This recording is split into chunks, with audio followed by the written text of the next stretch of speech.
जीवनस्मरणं गोविन्द गोविन्द।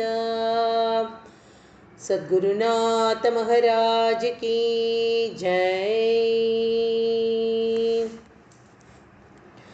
குருவாயூரப்பனோட பரம கிருப்பையில் நம்ம 19வது தசகம் வரைக்கும் ரொம்ப அழகாக பார்த்தோம்.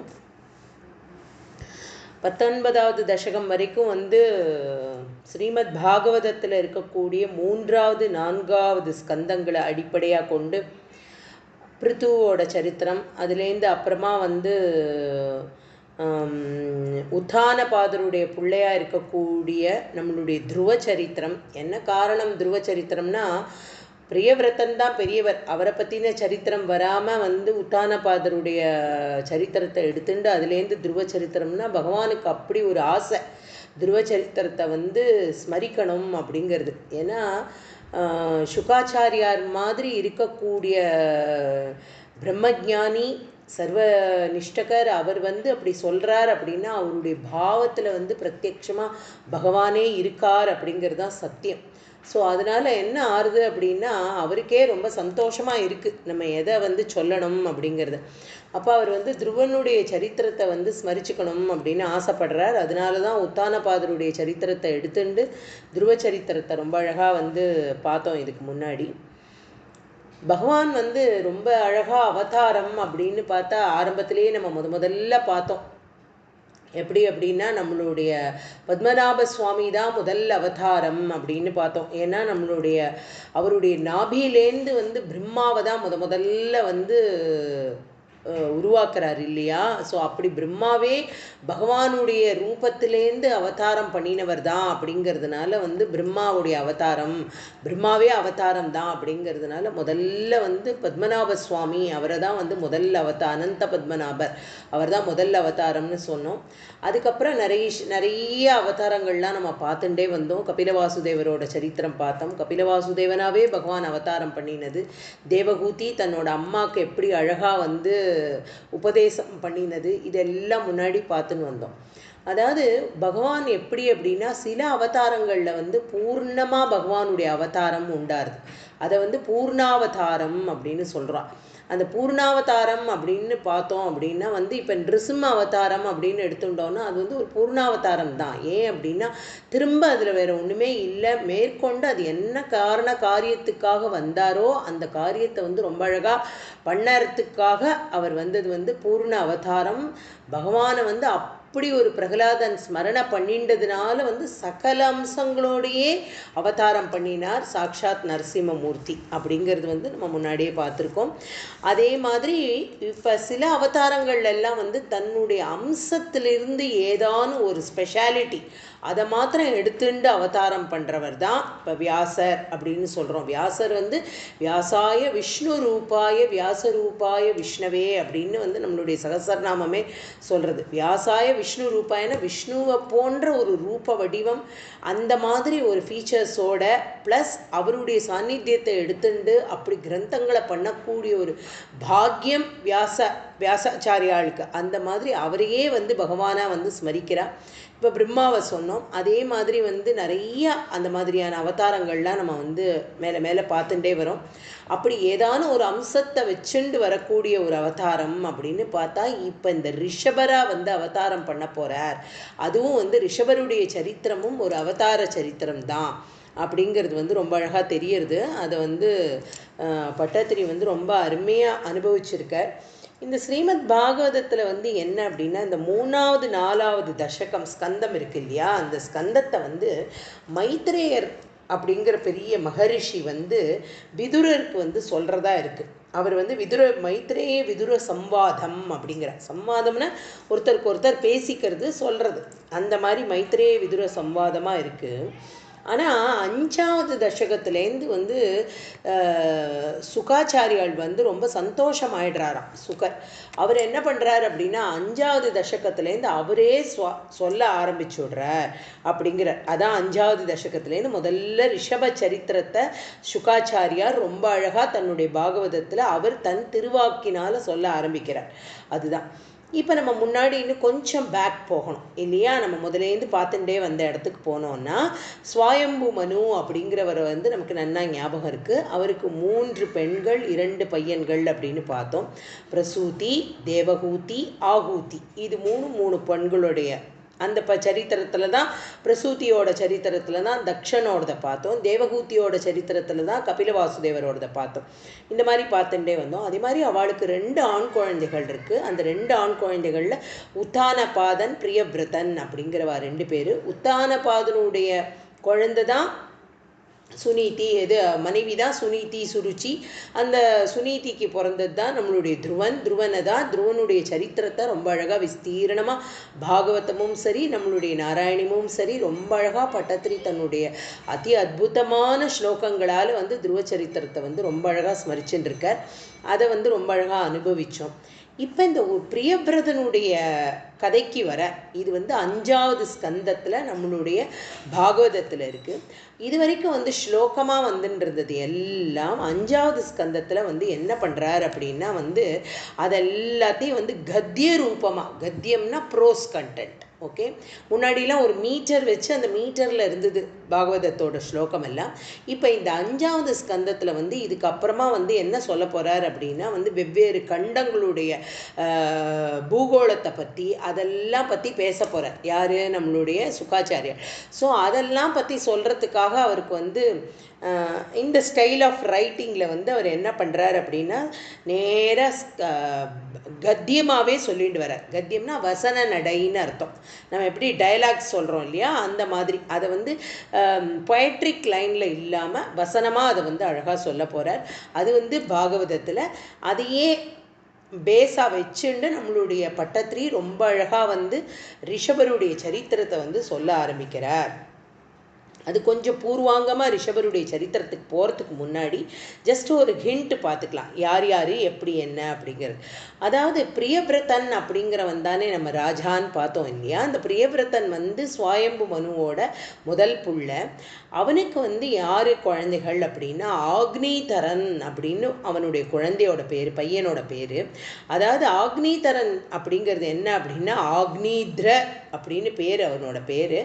ஆனால் அவனுக்கு வந்து அக்னியினுடைய அம்சமாக அவன் பிறந்ததுனால அக்னிதரன், ஆக்னிதர அப்படின்னு அர்த்தம். அவளுக்கு வந்து நாபி அப்படின்னு ஒரு பையன் பிறக்கிறான்.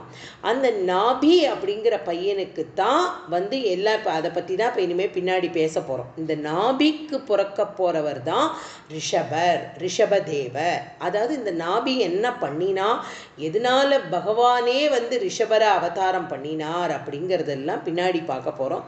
இந்த ரிஷபதேவருக்கு வந்து எத்தனை குழந்தைகள் அதையும் பின்னாடி பார்க்கலாம். 100 குழந்தைகள் பிறக்கிறார் இந்த ரிஷபதேவருக்கு. ரொம்ப அருமையான ஒரு சரித்திரம் இந்த ரிஷபதேவரோட சரித்திரத்துக்கு அப்புறமா.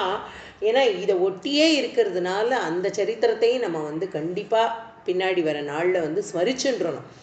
அதாவது அதுக்கு முன்னாடி ஒரு சின்ன ஹைலைட்டாக அந்த சரித்திரத்தை வந்து யாருடைய சரித்திரம் அப்படின்னா நம்மளுடைய ஜடபரதரோட சரித்திரம். அந்த சரித்திரம் சொல்லும் பொழுது அது வந்து எப்படி வந்து நாராயணியத்தோடு ஒட்டி இருக்குது, அதில் யார் இந்த ஸ்லோகங்களை பண்ணியிருக்காங்கிறதெல்லாம் நான் அப்புறம் சொல்கிறேன். இப்போ வந்து முதல்ல வந்து என்ன அப்படின்னா இந்த நாபிக்கு வந்து பகவானே புத்திரனாக வந்து பிறக்கிறேன் அப்படின்னு வந்து சொல்கிறார். அது எதனால் சொல்கிறார் அப்படிங்கிறதெல்லாம் வந்து அவர் நம்மளுடைய பட்டத்திரி ரொம்ப அழகாக வந்து தன்னோட ஸ்லோகங்களில் ஆரம்பிச்சிருக்கார். முதல் ஸ்லோகம், பிரியவ்ரதஸ்ய பிரியபுத்திர பூதாத் ஆக்னித்ரராஜா உதிதோ ஹினாபிஹி த்வாம் திருஷ்ட்வா நிஷ்டதம் இஷ்டி மத்யே தவைவ துஷ்ட்யை கிருதயஜ்ஞ கர்மா. இந்த பிரியவிரதன் என்ன பண்ணுறான் அப்படின்னா அவனுக்கு வந்து ரொம்ப ஆசை என்ன அப்படின்னா வந்து பெரிய யாக யஜ்யங்கள்லாம் பண்ணணும். அப்படியெல்லாம் பண்ணி அவனுக்கு வந்து பெரியவனாக அவன் வந்து ஒரு நல்ல கொஞ்சம் கூட அவருக்கு வந்து என்ன அப்படின்னா பக்தி ஸ்ரத்த பகவானுடைய காரியங்கள் இதுவே போரும்னு மனசில் இருந்தது. பிரியவிரத்தனோட சரித்திரத்தை சொல்கிறதுக்கு அவருக்கு என்ன அப்படின்னா பரமபாகவதனான அவருடைய தம்பியோட பிள்ளையான பரமபாகவதனான துருவ சரித்திரம் எல்லாம் ஆயிடுத்து. இப்போ வந்து பிரியவிரத்தனுடைய பரம்பரையை பற்றி சொல்ல போகிறார். அவருக்கு வந்து பால்யத்திலேயே வந்து நாரத மகரிஷிட்டேருந்து அப்படி ஒரு ஆத்ம தத்துவத்தை உபதேசம் வாங்கிக்கிறார். யாரு? இந்த பிரியவிரதன். இந்த பிரியவிரதனுக்கு அந்த உபதேசம் ஆனதுனால அவருக்கு என்ன அப்படின்னா பகவான்கிட்டயே பரம பிரீத்தி ஆயிடுது. தனக்கு ஒரு வாழ்க்கை, தனக்கு ஒரு மனைவி, தான் வம்ச விருத்தி பண்ணணும். ஏன்னா இப்போ இதெல்லாம் தான் சுவாயம்பு மனுட்டேந்து வம்சத்தை எப்படி விருத்தி பண்ணுறது, ஜனங்களை எப்படி உருவாக்குறது, பிரஜைகளை எப்படி உற்பத்தி பண்ணுறது அப்படிங்கிற காரியங்கள் தான் வரிசையாக நடந்துட்டுருக்கு. ஆனால் இந்த பிரியவிரத்தனுக்கு வந்து அதில் வந்து அவ்வளவு ஈடுபாடு இல்லை. அப்படி ஈடுபாடு இல்லாமல் இருந்தாலும் என்ன அப்படின்னா நம்ம பகவத் ஆராதனமே போரும், ராஜ்யம் அவசியம் இல்லை அப்படின்னு ஒரு முடிவுக்கு வந்து விடுறான் பிரியவிரதன். ஆனால் என்ன ஆறுது அப்படின்னா அவள் அப்பாவான பிதா மனு இருக்கார் இல்லையா, அவரும் பிரம்மதேவன் நாரதர் எல்லாரும் வந்து உபதேசம் பண்ணினாலும் அவனுக்கு எடுத்து சொல்கிறான். அதாவது ராஜ்யத்தை ஆள வேண்டியது உன்னுடைய காரியம், அது வந்து பகவத் சங்கல்பம் அப்படின்னு நீ உணரணும். பிரஜைகளை சிருஷ்டி பண்ணுறதும் பகவத் சங்கல்பம்னு உணரணும். பெரியவாளுடைய ஆக்ஞை அவளுடைய இதை வந்து வேண்டுகோளை வந்து நீ மறுக்கக்கூடாது அப்படின்னு சொல்லி அவனுக்கு எல்லாம் உபதேசம் பண்ணுறா பிரியவிரதனுக்கு. அவரும் வந்து ஒரு பகவானுடைய சங்கல்பத்தில் அவருக்கு வந்து ஆக்னிதரன் அப்படிங்கிற புள்ள பிறக்கிறான். இந்த ஆக்னிதரன் என்ன பண்ணுறான் அப்படின்னா இவன் வந்து ரொம்ப விஷயலோலனாக இருக்கானான். விஷயலோலன்னா ஸ்திரீலோலனா, ரொம்ப கேளிக்கைகள் அது இது இதிலெல்லாம் வந்து ரொம்ப நாட்டம் இருக்குது அப்படிங்கிறத வந்து ரொம்ப விமர்சையாக வந்து நம்மளுடைய பாகவதம் ரொம்ப அழகாக சொல்லின்னு இருக்கு. ஸ்ரீதரர் வியாக்கியானத்தில் வந்து ரொம்ப அழகாக சொல்கிறா. अस्मिन् वंशे प्रसिद्धोऽयम् आग्निद्रस्त्रेण पुङ्गवः விகசன்னிவத்தஸ்யேதம் சரிதம் முனி பிரபவீத். அதாவது இவனுக்கு வந்து இந்த மாதிரி ஆக்னிதரனுக்கு வந்து ஸ்திரீலோலனா இருக்கான். அப்படி வந்து இருந்தாலும் அவனுக்கு எப்படி அதி ஆச்சரியமான ஒரு குழந்தை பிறக்கிறது. அவனுக்கு எப்படிப்பட்ட குழந்தை அப்படின்னா அந்த குழந்தை வந்து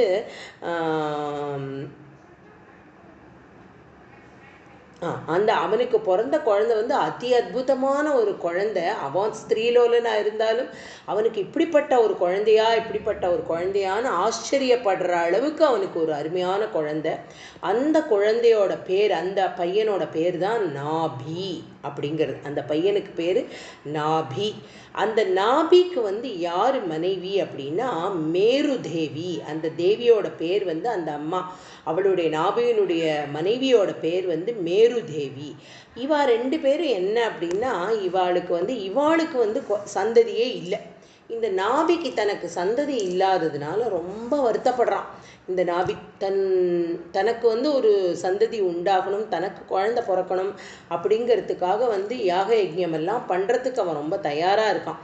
அப்படி தயாராக இருக்கிறவன் என்ன பண்ணுறான் அப்படின்னா இப்படி வந்து ஏதாவது பட்டத்திரி வந்து இந்த ஒரு ஸ்லோகத்திலே சொல்லிடுறாரு அழகா. இவன் எப்படி ஒரு யஜ்ஞமே பண்ண போகிறான் அப்படிங்கிறத ரொம்ப அழகாக சொல்கிறார். தவைவ துஷ்டை கிருதயஜ்ஞ கர்மா அப்படிங்கிறார். அதாவது ஒரு கர்மா, அதாவது காமியார்த்தமாக பண்ணக்கூடிய யாகம், இஷ்டி, இதெல்லாம் வந்து என்ன அப்படின்னா இஷ்டின்னா எதை பேஸ் பண்ணி பண்ணுறோமோ. அதாவது இப்போ வந்து புத்திரன் பிறக்கணும் அப்படின்னு ஒரு யாகம் பண்ணுறோம் அப்படின்னா புத்திர காம இஷ்டி அப்படின்னு அர்த்தம். புத்திர காமேஷ்டி யாகம் அப்படின்னு சொல்கிறேன் இல்லையா. புத்திரன் பிறக்கிறதுக்காக காமம்னா ஆசை, இஷ்டின்னா யாகம். ஸோ புத்திரன் பிறக்கணும்னு ஒரு இச்சையை வச்சுண்டு பண்ணக்கூடிய இஷ்டி அது புத்திர காமேஷ்டி. இப்போ மோக்ஷ காமேஷ்டி அப்படின்னு ஒரு பெரிய யஜ்ஞம் இருக்குது. அந்த யஜ்ஞம் யார் பண்ணினா அப்படின்னா சாக்ஷாத் விஸ்வாமித்திரரே பண்ணியிருக்கார். மோக்ஷ காம எஷ்டின்னு.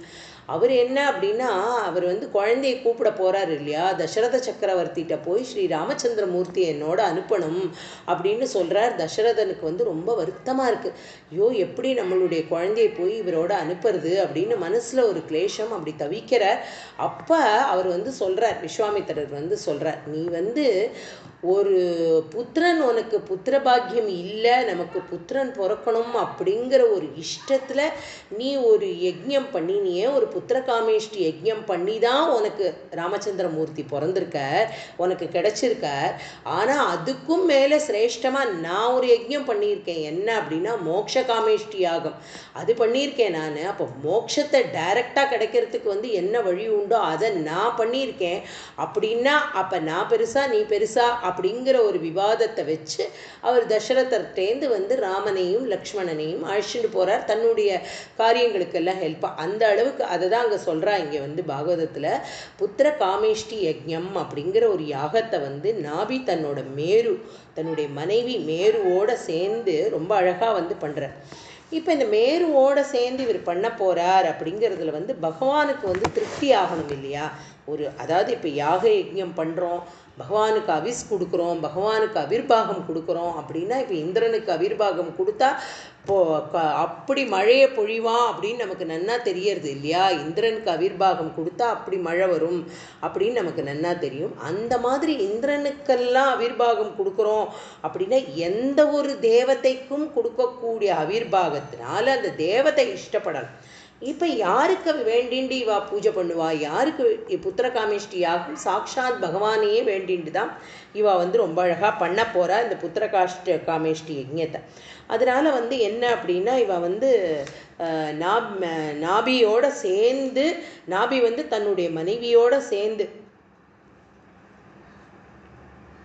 மேரு தேவியோட சேர்ந்து இப்படிப்பட்ட ஒரு இதை பண்ண போறார் அப்படிங்கிறது தான் நம்மளுடைய பட்டத்திரி ரொம்ப அழகா சொல்றார். ஆக்னீதர ராஜா துரிதோகி நாபிகி, ஆக்னீதரனுக்கு பிறந்த இந்த நாபியானவன் துவாம் திருஷ்டவானி இஷ்டதம் அப்படிங்கிறார்.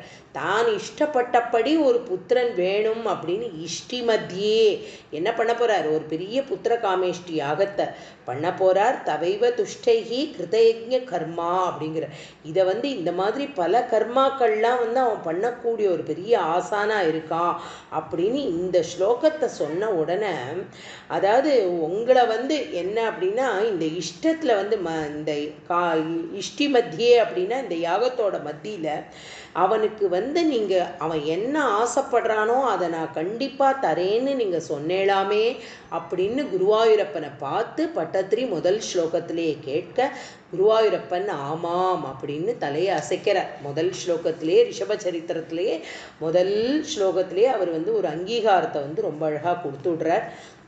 அதுக்கப்புறம் வந்து என்ன அப்படின்னா,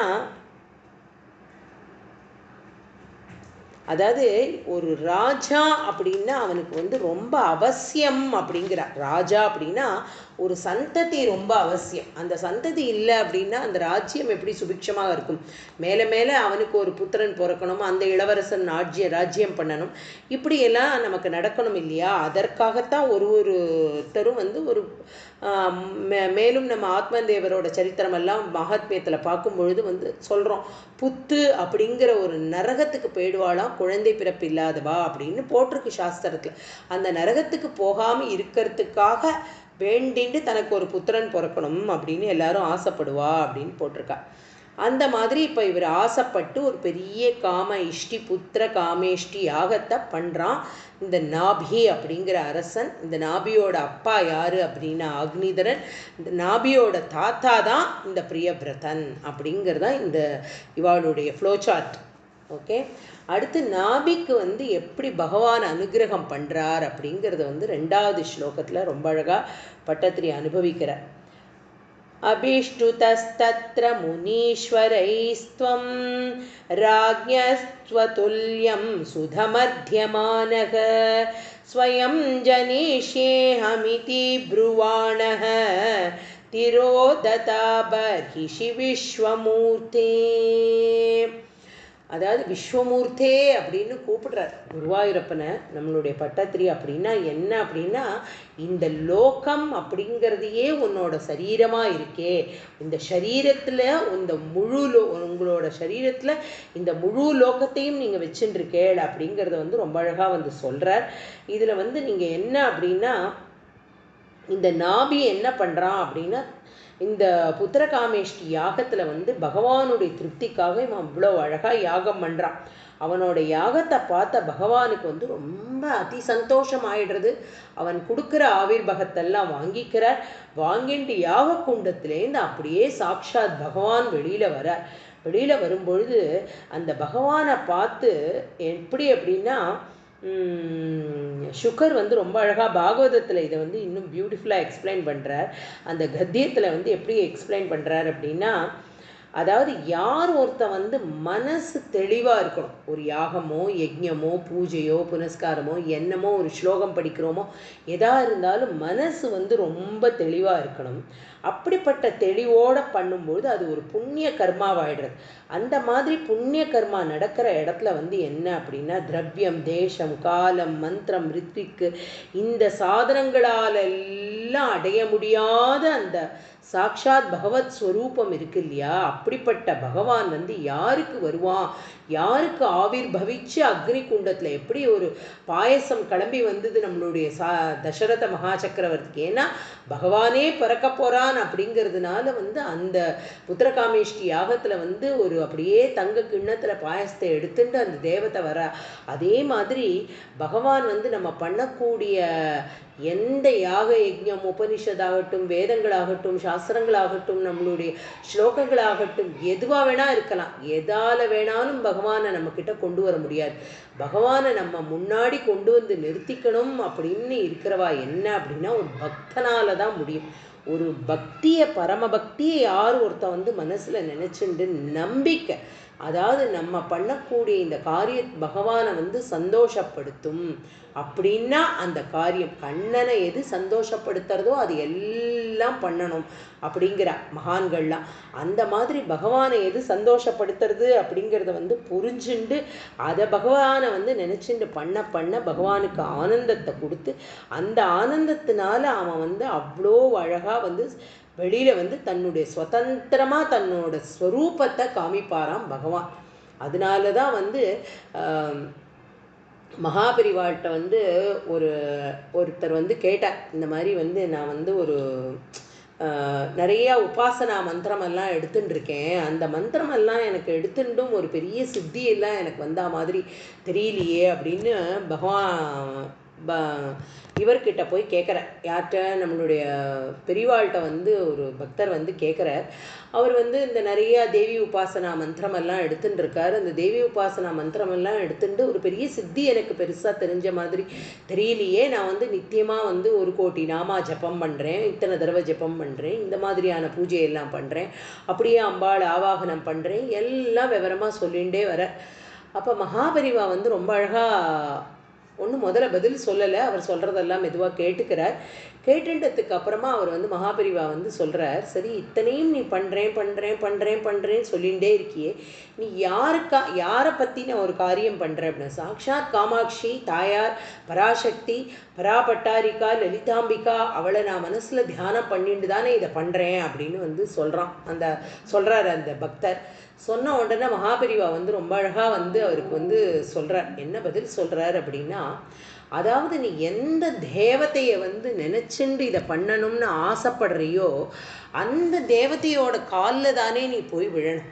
அந்த தேவதையோட காலில் விழுந்து எனக்கு இந்த உபாசனா மந்திரமெல்லாம் நீ கொடுத்துருக்கியேம்மா, இந்த உபாசனா மந்திரத்து மூலியமாக உன்னை வந்து சந்தோஷப்படுத்தணும் அப்படிங்கிற எண்ணம் எனக்கு இருக்கணும், அந்த பக்தி எனக்கு வரணும், அந்த ஒரு மனசை எனக்கு நீ கொடுக்கணும்னு முதல்ல நீ சரணாகதம் பண்ணணும்.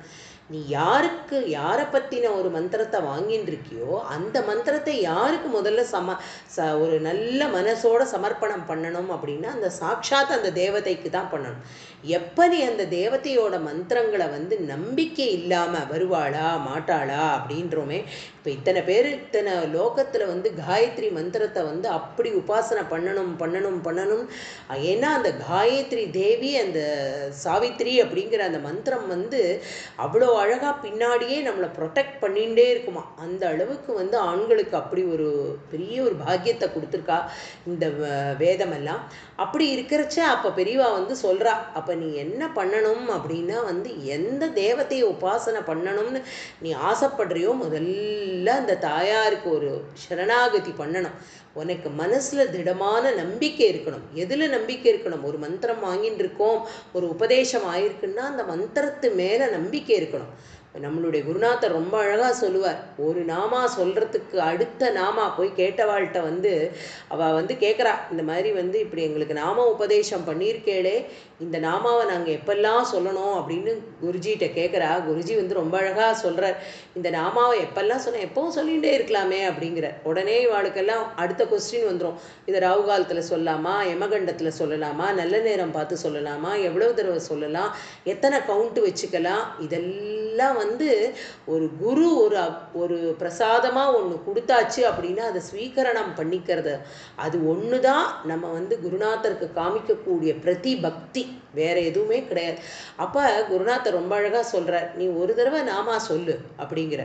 சொன்ன உடனே அவனுக்கு நம்பிக்கை போய்டுறது அழகாக. அவனுக்கு ஒரு பக்தனாக இருந்தாலும் வந்து என்னடா இது குருஜி ஒரு தடவை தான் நாமா சொல்கிறார், ஒரு தடவை சொன்னாலே நமக்கு எல்லா சுபிக்ஷமும் கிடைச்சிடுமா அப்படின்னு அவனுக்கு ஒரு விஷயம் தோன்றது இல்லையா. உடனே அவன் நினச்சிக்கிறான், ஒரு தடவை சொன்னால் போருமா குருஜி அப்படின்னு. அப்படி கேட்ட பொழுது குருநாதர் சொல்கிறார், ஒரு நாமா முடிஞ்ச உடனே அடுத்த நாமா சொல்லுப்பா அப்படிங்கிற. அப்போ என்ன ஆகுது, ஒரு தடவை ஹரே ராம ராம ராம ஹரே ஹரே ஹரே கிருஷ்ண கிருஷ்ண கிருஷ்ண ஹரே ஹரே முடிச்ச உடனே அவனுக்கு ஞாபகம் வரும் இல்லையா. ஆஹா, குருஜி ஒரு நாமா சொன்னதுக்கு அப்புறமா அடுத்த நாமா சொல்லியிருக்கார். How beautiful the guru's words. அதை தான் நம்ம பார்க்கணும். என்ன அழகாக ஒருத்தருடைய மனசை புரிஞ்சுண்டு அவளுடைய புத்தியில் இது எப்படி போய் நிற்கணும் அப்படிங்கிறத வந்து அது ஒரு குரு ஒருத்தரால் மாத்திரம்தான் அது பண்ண முடியும். என்ன அழகாக நிமிஷமாக சொல்லிட்டாரே. இப்போ என்ன ஆச்சு, ஒரு நாமா முடிஞ்சால் அடுத்த நாமா சொல்லணும். வேர் த நாமா ஸ்டார்ட்ஸ் அண்ட் வேர் த நாமா எண்ட்ஸ். ஸோ நம்மளுடைய சுவாசமே இப்போ நாமாவை ஆயிடக்கூடிய ஒரு சக்தியை பகவான் கொடுத்துடுறார் அப்படிங்கிறது தான் வந்து இந்த இடத்துல வந்து ரொம்ப அழகாக இது வந்து சொல்லணும்னு தோணித்து, அதோட சேர்த்து அதனால் வந்து இதையும் ஸ்மரிச்சுட்டேன். அப்படி வந்து பகவான் மேலே ஒரு பக்தியோடு இந்த நாபி வந்து ரொம்ப அழகாக தன்னுடைய யஜ்ஞத்தை பண்ணுறான். அப்படி பண்ணும் பொழுது எந்த போட்ட பொருள்களாலெல்லாம் பகவான் வரல, கொடுக்கக்கூடிய அவிர்வாகத்தினால பகவான் வரல. எதனால வரார் அப்படின்னா நாபியினுடைய பக்தி, நாபியினுடைய நம்பிக்கை, அதுக்காக பகவான் ஆவிர்பவிச்சு அக்னியில் அப்படி வெளியில் வரார். வெளியில் வந்த உடனே வந்து அதை வந்து பகவானை பார்த்த உடனே அங்கே இருக்கிறவா அத்தனை பேருக்கும் அத்தியாச்சரியம். யாகம் யஜ்யம்னா என்ன விளையாட்டா, அவ்வளோ பெரிய ஒரு ராஜ்யம், அந்த ராஜ்யத்தில் ராஜசூய யாகியம் மாதிரி இந்த புத்திரகாமேஷ்டி யஜ்யம் நடக்கிறது. லோகத்தில் உள்ள அந்த ராஜ்யத்தில் இருக்கக்கூடிய மந்திரிகள் எல்லாம், ராஜதானியில் இருக்கக்கூடியவா ஜனங்கள், பிரஜைகள் எல்லாரும் சகலமான பேர் வந்து பார்த்துட்டு இருக்கா. இதை பகவான் சாட்சாத் அப்படியே ஆவிர்பவிச்சு அந்த இடத்துல நிற்கிறத பார்த்த உடனே அத்தனை பேருக்கும் வந்து என்ன பண்ணணும்னு தெரியல. சாஷ்டாங்கமாக நமஸ்காரம் பண்ணுறா. அப்படியே தொண்டையெல்லாம் கத்கதம் எடுக்கிறது. அதுவும் இந்த நாபிக்கு வந்து ஒரு வார்த்தை பேச முடியலையா. கண்ணுலேருந்து அப்படியே ஜலப்பிரவாகமாக இருக்குது, உடம்பெல்லாம் நடுங்கிறது. அப்படிப்பட்ட ஒரு பாவ இதில் வந்து அவன் இருக்கான். அதனால வந்து என்ன ஆகுது அப்படின்னா எல்லாரும் மனசு உருகி அவன் பேச முடியாமல் பகவானை பார்த்து அப்படியே ஆனந்த பாஷ்பம் பண்ணின்னு இருக்கான். அப்போ என்ன ஆகுது அப்படின்னா பகவானும் ரொம்ப அழகாக திருப்தி ஆயிடுறார். அரசனை வந்து அப்படிப்பட்ட ஒரு ஆனந்த சாகரத்தில் வந்து அவன் இருக்கிறதுனால எங்கே தன்னோட அபிப்பிராயத்தை அவன் சொல்லாமல் போயிடுவானோ அப்படின்னு இந்த ஜனங்கள் மந்திரிகள்லாம் முடிவு பண்ணி பகவான்கிட்ட அவளே கேட்குறா. என்ன கேட்குறா அப்படின்னா, பகவானே உங்களை போல ஒரு புத்திரன் எங்கள் நாபிக்கு பிறக்கணும், அதை நீங்கள் ஆசீர்வாதம் பண்ணணும், அதற்காகத்தான் இந்த புத்திர காமேஷ்டி அப்படின்றத வந்து அவள்லாம் சொல்கிறா. இதை சொன்ன உடனே வந்து பகவானுக்கு வந்து தெரியறது இல்லையா, அதாவது பகவானுக்கு நிகர் யாரு அப்படின்னா பகவான் தான். If somebody else is there, இன்னொருத்தர் இருக்கார் அப்படின்னு நம்ம எப்படி சொல்ல முடியும்? அப்போ இவர் யார் ஆயிடுவார்? இவர் அதுக்கு கீழேன்னு அர்த்தமா, இல்லை இதுக்கு சிரேஷ்டம்னு அர்த்தமா? இல்லை. ஸோ பகவானுக்கு ஈக்குவலண்ட் அப்படின்னா பகவானே தான். அப்போ பகவான் வந்து சொல்கிறார், என்னை போல வேற ஒருவர் இல்லாததுனால நானே நாபியோட மனைவி மேருவோட கர்ப்பத்தில் வந்து அவதாரம் பண்ணுறேன் அப்படின்னு சொல்லி ரொம்ப அழகாக வந்து அவர் வந்து அதை வந்து ஒரு பெரிய அனுகிரகத்தை வந்து கொடுக்குறார். அப்படி வந்து அனுகிரகம் கொடுத்து இப்போ பகவான் வந்து எப்படி அவதாரம் பண்ண போகிறார் அதை வந்து 3வது ஸ்லோகத்தில் வந்து ரொம்ப அழகாக பட்டத்திரி ஸ்மரிச்சுக்கிறார். நாபி பிரியாயாமத மேருதேவ்யாம் த்வமம் ஷதோ பூரிஷபாபிதானக அலோக சாமான்ய குண பிரபாவ பிரபாவிதாசேஷ ஜன பிரமோதக. அதாவது இந்த இடத்துல வந்து நாபி வந்து என்ன அப்படின்னா பிரியாயாம் அப்படிங்கிறார். பிரியாயாம்னா நாபியினுடைய மனைவி. இப்போ அதாவது பகவான் ஒரு அவதார புருஷராக ஒருத்தர்கிட்ட வந்து அவதாரம் பண்ண போகிறார் அப்படின்னா முதல்ல அந்த பேரண்ட்ஸ் எவ்வளோ பாக்யவானாக இருக்கணும் அப்படிங்கிறத பார்ப்பார்.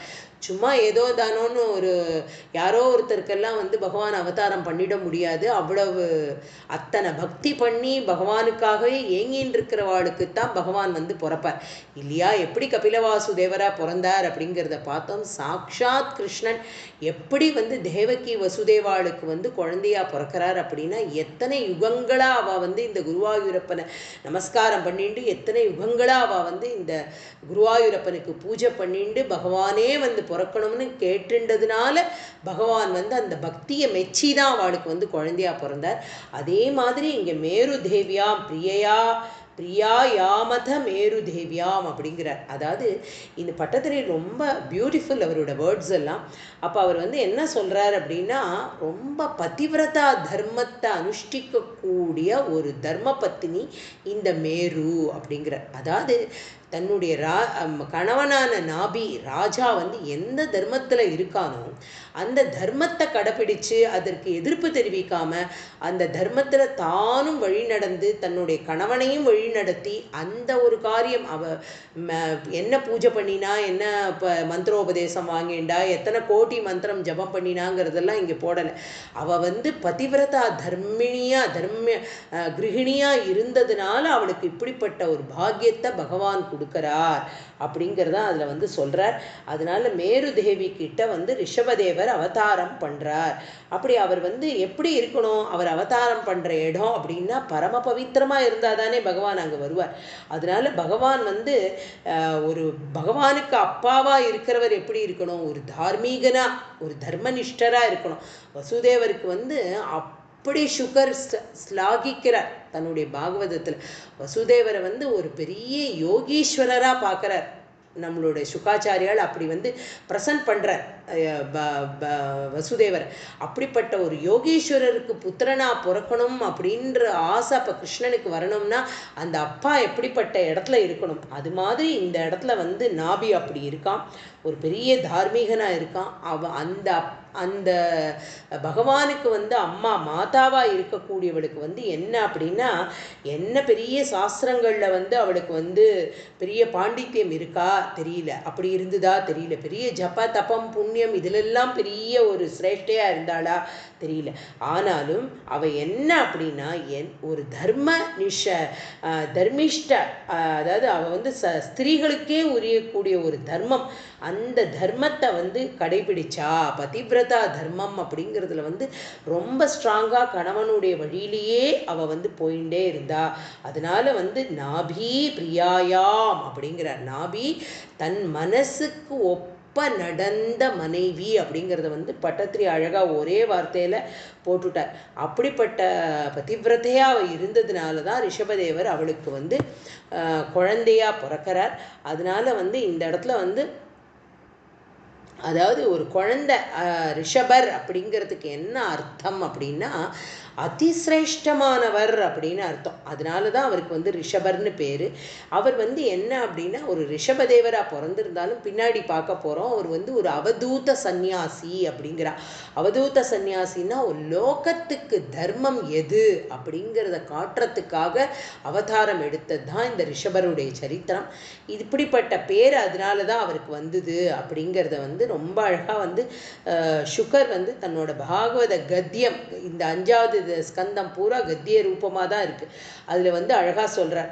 பர்ஹிஷி தஸ்மின்னேவ விஷ்ணு தத்த பகவான் பரமர்ஷிபிஹி பிரசாதிதோ நாபேஹே பிரியசிகீர்ஷயா ததவராதோ தத அவரா तत् अवरोधायने मेरुदेव्यां धर्मान् दर्शयितुं कामो पादरशनाशनानां श्रमणानां ऋषीणामूर्ध्वमन्दिनां शुक्लया तनुवावतार. அதாவது விஷ்ணுவால கர்ப்பத்தில் ரட்சிக்கப்பட்ட பரீட்சித்தை பார்த்து அவர் சொல்கிறார். யாகத்தில் வந்து மகர்ஷிகள்லாம் வந்து பண்ணின இந்த யஜ்யங்கள்னால வந்து பிரசன்னமான இந்த பகவான் அரசனான நாபிக்கு வந்து பிரியத்தை என்ன அரசனானுடைய நாபியினுடைய பிரியத்துக்காகவும் இருக்கக்கூடிய அவதூதர்கள் தர்ம தபஸ்விகள் பிரம்மா இவாளுக்கெல்லாம் வந்து என்ன விரதம் அவள் கடைப்பிடிச்சுட்டு இருக்காளோ அப்படிப்பட்ட தர்மங்களை வந்து மேலும் மேலும் அவளுக்கு உபதேசம் பண்ணுறதுக்காக இந்த மேரு தேவியின் இடத்துல வந்து சுத்த சத்துவமூர்த்தியா சித்கனமான ஒரு ரூபமாக இங்கே வந்து பகவான் அவதாரம் பண்ணுறார். அதனால் வந்து இவருடைய அவதார கோரிக்கை இந்த இப்போ என்ன ஆயிடுத்து அப்படின்னா பகவான் அவதாரம் எடுத்ததுக்கான அர்த்தமும் நிறைவேறிடுத்து. இப்போ புத்திரன் பிறக்கணும்னு நாபி ஆசைப்பட்டதும் நிறைவேறிடுத்து. அதனால் வந்து இப்படிப்பட்ட பகவானான ரிஷபதேவர் ஜனங்களுக்கு வந்து ரொம்ப அளவற்ற சந்தோஷத்தை கொடுக்கக்கூடிய ஒரு அவதாரமாக இது இருக்குது. ஏன்னா இது எங்கேயும் லோகத்தில் இப்படிப்பட்ட ஒரு அவதாரத்தை பார்க்கவே முடியல. இன்னொன்று வந்து என்ன அப்படின்னா இப்படிப்பட்ட மகாவிஷ்ணுவோட மகிமை இதை வந்து பெருசாக எங்கேயும் நம்மளால் வந்து பார்த்துட முடியாது. பகவானாவே தன்னை காமிச்சு காட்டி நமக்கு எப்படி தெரியும் இல்லையா? ராமாவதாரத்தில் ஒரு க்ஷணம் கூட வந்து தான் வந்து ஒரு பகவான் தான் வந்து சுவாமி அப்படிங்கிறத வந்து வெளியில் காட்டிக்கவே இல்லை. தர்மனிஷ்டராக இருந்தார். மனுஷ ரூபேண நான் வந்து அவதாரம் எடுப்பேன் அப்படின்னா அதுலேருந்து ஒரு துளி கூட மாறலை. அந்த மாதிரி வந்து அவர் வந்து அதை ப்ரூவ் பண்ணிட்டு போனார் நம்மளுடைய ராமாவதாரம். கிருஷ்ணாவதாரத்தில் பிறந்த அன்னிலேருந்து பகவான் இல்லையா எப்படி அழகாக வந்து ஜனிச்ச பொழுதே சங்கு சக்கர கதாதாரியா இதில் வந்து சிறைச்சாலையில் வந்து அத்தனை கதவுகளும் உடையிறது எல்லாம் திறந்துக்கிறது. பகவான் வந்து பிரத்யட்சமாக அங்கே வந்து ஆவிர் பவிக்கிறார். எப்படிப்பட்ட பகவான் அப்படி ஆவிர் பவித்தார் அப்படிங்கிறது வந்து ரொம்ப அழகாக அந்த இடத்துல வந்து பகவான் அப்பேலேருந்தே தன்னுடைய பகவத் சாநித்தியத்தை வந்து ஒரு இடத்துலையும் காமிச்சுட்டே வரார் அப்படிங்கிறத நம்ம அங்கே வந்து புரிஞ்சுக்கணும். எங்கே அப்படின்னா கிருஷ்ணாவதாரத்தில் ஒரு இடத்துலையும் பகவான் வந்து அப்படி தன்னுடைய அவதாரத்தை வந்து காமிச்சுட்டே வரார். அந்த மாதிரியான ஒரு பகவானுடைய குணங்களை நினச்சி அவனுடைய ரூபத்தையே தியானம் பண்ணிகிட்டே இருக்கிறவாளுக்கு வந்து அந்த ஆனந்தத்தை கொடுக்கறதுக்காக பகவத் அம்சம் வந்து நிச்சயமாக இந்த பூமியில் இறங்கும் அப்படிங்கிறதுக்கு சாட்சி நம்மளுடைய கபில வாசுதேவர், இப்போ ரிஷபதேவர், இப்படி எல்லாரும் வந்து லோகத்தில் வந்து அலோக சாமானிய அப்படிங்கிறார். அதாவது அலோக சாமானியன்னா இந்த லோகத்தில் இருக்கிறவா அத்தனை பேரும் சந்தோஷிக்கக்கூடிய ரூபத்தில் பகவான் வந்து அவதாரம் பண்ணுறார் அப்படிங்கிறார் இந்த 3வது ஸ்லோகத்தில். ரிஷபதேவருடைய அவதாரம் 3வது ஸ்லோகத்தில். 4வது ஸ்லோகம். त्वयि त्रिलोकी प्रीतिराज्यभारं निदाय नाभि सहमेरुदेव्या तपोवनं प्राप्य भवन्निषेवी गतः किलानन्दपदं पदं ते.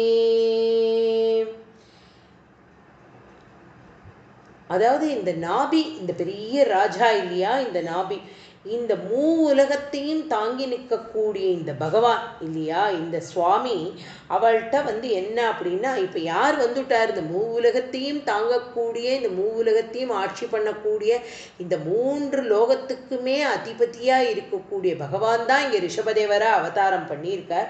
அதனால வந்து என்ன பண்ணுறா அப்படின்னா வந்து வேதம் என்ன சொல்கிறது அப்படின்னா, ஒரு நல்ல மனுஷன் வந்து தன்னுடைய காலத்தில் வந்து என்ன பண்ணணும் அப்படின்னா, நல்ல உபதேசங்கள், நல்ல காரியங்களை எப்படி பண்ணணும் அப்படின்னு நம்மளுடைய புத்திரர்களுக்கு ரொம்ப அழகாக சொல்லணுமா. அதெல்லாம் சொல்லி அந்த புத்திரர்களுக்கு வந்து நல்ல விதத்தில் வந்து வாழ்க்கையை நடத்துறதுக்கான வயசு வந்த உடனே தன்னுடைய பொறுப்பை எல்லாத்தையும் புத்திரன் கையில் கொடுத்துட்டு இவா வந்து என்ன பண்ணணும் அப்படின்னா, பகவத் காரியங்களாகவே போய் ஒரு வானப்பிரஸ்த வாழ்க்கையை வாழணும் அப்படிங்கிறதா சாஸ்திரம் சொல்கிறது. ஏன்னா பகவானை ஆராதிக்கிறதுக்காக ஒரு தனியான ஒரு இடத்துக்கு போனாதான் இந்த குடும்பத்தை பற்றின கவலையோ இந்த புத்திரனை பற்றிய கவலையோ இல்லாமல் இருக்கும். அது எப்போ இல்லாமல் இருக்கும், ஒரு நல்ல புத்திரனாக இருந்து அவன் வந்து ஒரு தகுதியான புத்திரனாக இருந்தால் நமக்கு அந்த கவலையே இருக்காது. நம்ம வந்து குழந்தைகிட்ட பொறுப்பை கொடுத்தாச்சு, இனிமேல் பகவத் கைங்கரியங்களை பார்க்க காலம் நமக்கு வந்தாச்சு அப்படின்னு சொல்லி பகவானை ஆராதனை பண்ணுறதுக்காக கிளம்புறதுக்கு நமக்கு முடியும்.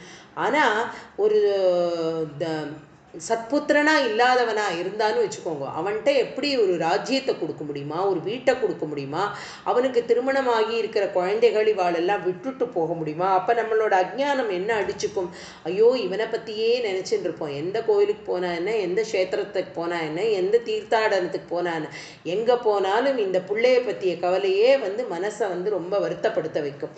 ஆனால் நாபி என்ன பண்ணுறார் அப்படின்னா, அவருக்கு தன்னோட புத்திரன் மேலே அதீத நம்பிக்கை. ஏன்னா நம்பிக்கை இந்த இடத்துல புத்திர வாத்சல்யத்தில் சொல்கிறார் பாகவதத்தில். என்ன அப்படின்னா, பகவானே புத்திரனாக வந்து பிறந்தாலும் எப்படி நம்மளுடைய தேவகூதி வந்து குழந்தைக்கு அத்தனை சிசுரூஷ பண்ணுறா, இத்தினூண்டு பாலகனாக இருக்கான், எனக்கு நன்னா தெரியறது இது பகவான் தான் இருந்தாலும் அப்படின்னு அப்பா கபிலவாசுதேவர் வந்து இது என்ன கர்தமர் வந்து கபிலவாசுதேவர்கிட்ட அழகாக சொல்லிட்டு போகிறார் இல்லையா, அம்மாவை பத்திரமா பார்த்துக்கோ, அம்மாவுக்கு இந்த ஞானத்தை உபதேசம் பண்ணு அப்படின்னு அழகாக சொல்கிறார் பிள்ளைக்கு. அந்த மாதிரி அம்மா கேட்டு வாங்கிக்கிறா, அம்மாவும் வந்து உட்காண்டு அத்தனை உபதேசத்தையும் வாங்கிக்கிறா. அதே மாதிரி இங்கே வந்து இப்போ இவாளுக்கு பிறந்திருக்கிற குழந்தை வந்து சாமானியமான குழந்தையா, சாக்ஷாத் பகவானானே தானே வந்து அவதாரம் பண்ணியிருக்கார். அதனால வந்து இவர் என்ன பண்ணுறார் அப்படின்னா, இந்த மனுஷனால ஆகாத காரியம் எதா இருந்தாலும் ஈஸ்வரனுடைய சங்கல்பத்தினால ஆயிடுங்கிறது நமக்கு நன்னா தெரியறது. இந்த இடத்துல சாக்ஷாத் ஈஸ்வரனே ரிஷபதேவரா பிறந்திருக்கார். அதனால அந்த ஒரு சங்கல்பத்திலேயே அவர் வந்து ரொம்ப நல்ல ஒரு ஆட்சியை பண்ணுவார் அப்படிங்கிறது வந்து ரொம்ப அழகா பட்டத்திரி வந்து ரொம்ப பியூட்டிஃபுல்லாக அதை சொல்றார். त्वयि त्रिलोकी भृतिराज्यभारं निधाय அப்படின்னு त्वयि त्रिलोकी प्रीतिराज्यபாரம் அப்படின்னு ரொம்ப அழகாக வார்த்தையில் சொல்லிடுறேன். என்ன அப்படின்னா, இந்த 3 லோகத்தையும் ஆளக்கூடிய இந்த பகவான் இந்த ராஜ்யத்தை ஆட்சி பண்ண மாட்டான், ரொம்ப நன்னா ஆட்சி பண்ணுவான் அப்படிங்கிறத வந்து ரொம்ப அழகாக இந்த இடத்துல சொல்கிறார். சொன்னதுக்கு அப்புறமா இப்போ என்ன பண்ணுறார் அப்படின்னா, நாபியும் அவருடைய மனைவி மேருவும் இந்த பகவான்கிட்ட தன்னுடைய குல வழக்கம் எல்லாத்தையும் சொல்லி கொடுத்து, இப்படிப்பட்ட ஒரு வம்சம், எப்படிப்பட்ட வம்சம் இது, இதை வந்து எவ்வளோ பத்திரமா காப்பாற்றணும், இந்த பகவான் இதனால் வந்து எத்தனை ஒரு நல்ல பிரஜைகளை நீ உண்டாக்கணும் அப்படிங்கிறதெல்லாம் அவருக்கு நன்னா உபதேசம் பண்ணிட்டு அதையும் சொல்கிறா. இந்த இக்ஷ்வாகு குலத்தினுடைய வம்சத்தில் இருக்கிறவா அத்தனை பேரும் மீன்ஸ் அவளுடைய வயசான காலத்தில் என்ன பண்ணுவா அப்படின்னா, பகவானை ஆராதனம் பண்ணுறதுக்காக குழந்தைகள்கிட்ட தன்னுடைய நாடு வீடு எல்லா தொழில் எல்லாத்தையும் கொடுத்துட்டு அவள் வந்து போய் பகவானை ஆராதனம் பண்ண காட்டுக்கு போய் ஒரு வானப்பிரஸ்த வாழ்க்கையை வாழ்வா அப்படிங்கிறத வந்து ரொம்ப அழகாக சொல்கிறா. இந்த இவா வந்து என்ன பண்ணுறா அப்படின்னா, இப்போ எல்லாத்தையும் இந்த இவன் கையில் நாபி கையில் வந்து கொடுத்துட்டு இப்போ இவர் எங்கே போகிறார் அப்படின்னா, பட்டத்திரி சொல்கிறார் அழகா, தபோவனம் பிராப்பிய பவன்னிஷேவி அப்படிங்கிறார். அதாவது பகவன் நாமாவை சொல்லிண்டு பகவத் வாழ்க்கையை வாழ்ந்துண்டு பகவானை சந்தோஷப்படுத்துகிற ஒரு காரியத்தை பண்ணுறதுக்காக அவள் வந்து தபோவனம் அப்படின்னா வந்து ஒரு பெரிய உபவனத்துக்கு வனத்துக்கு போகிறா அப்படிங்கிறத வந்து சொல்கிறா. அப்படிப்பட்டவா அப்படி கிளம்பி போனாலும் இதெல்லாம் வந்து நல்ல ஒரு காரியம்தான் இல்லையா? நல்ல ஒரு காரியத்துக்காக தான் இவள் வந்து இதை பண்ணுறா அப்படிங்கிறது வந்து ரொம்ப அழகாக புரியுறது. எத்தனை வயசானாலும் வந்து பகவானை வந்து உபாசிக்கிறது அப்படிங்கிறது வந்து திடீர்னு பண்ண முடியுமா? இத்தனை வயசில் ஒரு வயசுக்கு அப்புறமா ஆஹா இன்னிலேருந்து நான் வந்து 3 கால பூஜை பண்ண போகிறேன், பஞ்சாயத்தை பூஜை பண்ண போகிறேன், பகவானை கூப்பிட்டு திவ்ய ஆராதனை பண்ண போகிறேன் அப்படிங்கிறதெல்லாம் வந்து திடீர்னு ஒரு நாளில் வரக்கூடிய ஒரு விஷயம் இல்லை அப்படிங்கிறத வந்து ரொம்ப அழகாக பாகவதம் சொல்கிறது. என்ன சொல்கிறது அப்படின்னா, அசேஷதோஷ துஷ்டஸ்ய காயைஸ்கோ மகான் குணக யோ யதா வர்ததே நித்யம் தம் ததா ஹ்யனுவர்ததே. என்ன சொல்கிறா அப்படின்னா, எத்தனை வேணாலும் இருக்கலாம், சின்ன சின்ன வயசுலேருந்தே எப்படி பழகிறோமோ அதுதான் நிலச்சி நிற்கும் அப்படிங்கிறத வந்து ரொம்ப அழகாக வந்து சொல்கிறா. இந்த நாபி வந்து ஆதி காலத்துலேருந்தே வந்து பகவானை வந்து ஸ்மரணை பண்ணிண்டு பகவத் பூஜை பண்ணிண்டு யாக யஜ்யங்கள்லாம் பண்ணிண்டு புத்திரகாமேஷ்டி யாகம் பண்ணி இப்படி பகவானை சமீபமாக பிரத்யக்ஷமாக பகவானை வந்து பார்த்து கண்ணுக்கு முன்னாடி பார்த்து பகவானையே தனக்கு குழந்தையாகவும் வரவழைச்சுண்டு அப்படிப்பட்ட ஒரு பக்தன். அதனால இவனுக்கு வந்து வெளியில் போய் அதாவது சந்நியாசமாக போய் அவர் வந்து தன்னுடைய வாழ்க்கையில் வந்து பகவானுடைய கதியை அடையிறார் அப்படிங்கிறத வந்து சொல்கிறார். அதாவது என்ன அப்படின்னா, கத கிலானந்த பதம் பதம் தே அப்படிங்கிறார் பட்டத்திரி. என்ன அப்படின்னா, இப்படி பகவானுடைய ஆராதனத்தோட பலன் என்னவா இருந்தது அப்படின்னா பகவானுடைய திருவடியே அவருக்கு கிடைச்சிது அப்படிங்கிறத தான் சொல்கிறார். ஆனந்த பதம் அப்படின்னா என்ன அர்த்தம் அப்படின்னா மோக்ஷம்னு அர்த்தம். அப்படிப்பட்ட ஆனந்த பதத்தை வந்து நம்மளுடைய நாபி அடையறார் அப்படிங்கிறத வந்து 4வது ஸ்லோகத்தில் ரொம்ப அழகாக வந்து சொல்கிறார். 5வது ஸ்லோகத்தில் இந்திரத்வதுத்கர்ஷ கிருதாதமர்ஷாத் வவர்ஷனாஸ்மின் அஜனாபவர்ஷே யதா ததா த்வம் நிஜயோகசக்தியா ஸ்வவர்ஷமேன த்யததா சுவர்ஷம். என்ன பண்ணுறான் அப்படின்னா வந்து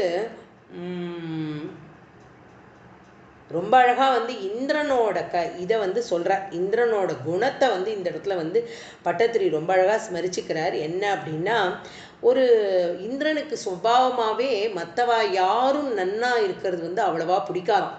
இந்திரனுக்கு வந்து ஒரு கோபம், ஒரு பொறாமை, ஒரு ரௌத்ரம், இதெல்லாம் வந்து அவனுடைய அசூகை, இதெல்லாம் வந்து அவனுடைய குணமாகவே சமயத்தில் அமைஞ்சு போய்டுறது. எப்படி அப்படின்னா, யார் வந்து பகவான்கிட்ட வந்து என்ன பண்ணுறா, எல்லாரும் வந்து பகவத் பூஜை, தியானம், நாம சங்கீர்த்தனம், பகவானுடைய குணத்தை சிரவணம் பண்ணுறது, பகவானுடைய கதைகளை எல்லாம் சொல்கிறது, இதெல்லாம் எதுக்கு அப்படின்னா இந்த நம்மக்கிட்ட இருக்கக்கூடிய எல்லா தீய குணங்களும் நம்மளை விட்டு போகணும் அப்படிங்கிறதுக்காக தானே நம்ம எல்லாம் பண்ணுறோம். ஆனால் என்ன ஆகிடுறதுன்னா, இப்போ இந்த காலத்தில் இதெல்லாம் வந்து ரொம்ப கம்மியாயிடுது. என்ன அப்படின்னா, யார் ஒருத்தர் பூஜை புனஸ்காரம் பண்ணி ஸ்ரத்தையாக பண்ணின்னு இருக்காளோ அவளை துவேஷிக்கிறது, அவள் மேலே சின்னதாக ஒரு பொறாமை வர்றது, அவளாட்ட நமக்கு வந்து ஒரு சந்தோஷம் இல்லையோ, சந்தோஷத்தை கரெக்டாக தேடி போகலை, ஆனால் அடுத்தவாளை பார்த்து அந்த பொறாமை உணர்ச்சி இதெல்லாம் வந்துடுறது இந்த காலத்தில். ஒரு சமயத்தில் வந்து பிரம்மாவுக்கே வந்து பகவான்கிட்ட வந்து தான் இந்த பொறாமை. என்ன அப்படின்னா, அதுதான் இந்த நம்மளோட பிரம்மமோகன லீலை பார்க்குறோம் இல்லையா, இந்த வஸ்தாபகரண கட்டத்துலேயும் அவருக்கு அந்த மாதிரி ஒரு எண்ணம் வருது. எப்படிப்பட்ட ஒரு குட்டி பாலகன் இப்படி அத்தனை பேரோட ஹிருதயத்தையும் ஆட்டி வைக்கிறானே அப்படின்னு ஒரு க்ஷணம் நினச்சி தான் வந்து அந்த பிரம்மமோகன லீலையவே அவர் வந்து பகவான் வந்து அவருக்கு பண்ணி காட்டுறார் பிரம்மாவுக்கு. அதே மாதிரி கபிலவாசுதேவர் வந்து என்ன அப்படின்னா, தன்னோட தாயா தேவகூதிக்கு எவ்வளவு அழகா உபதேசம் பண்றார். தியானேன அனீஸ்வரான் குணான் அப்படிங்கிறார்.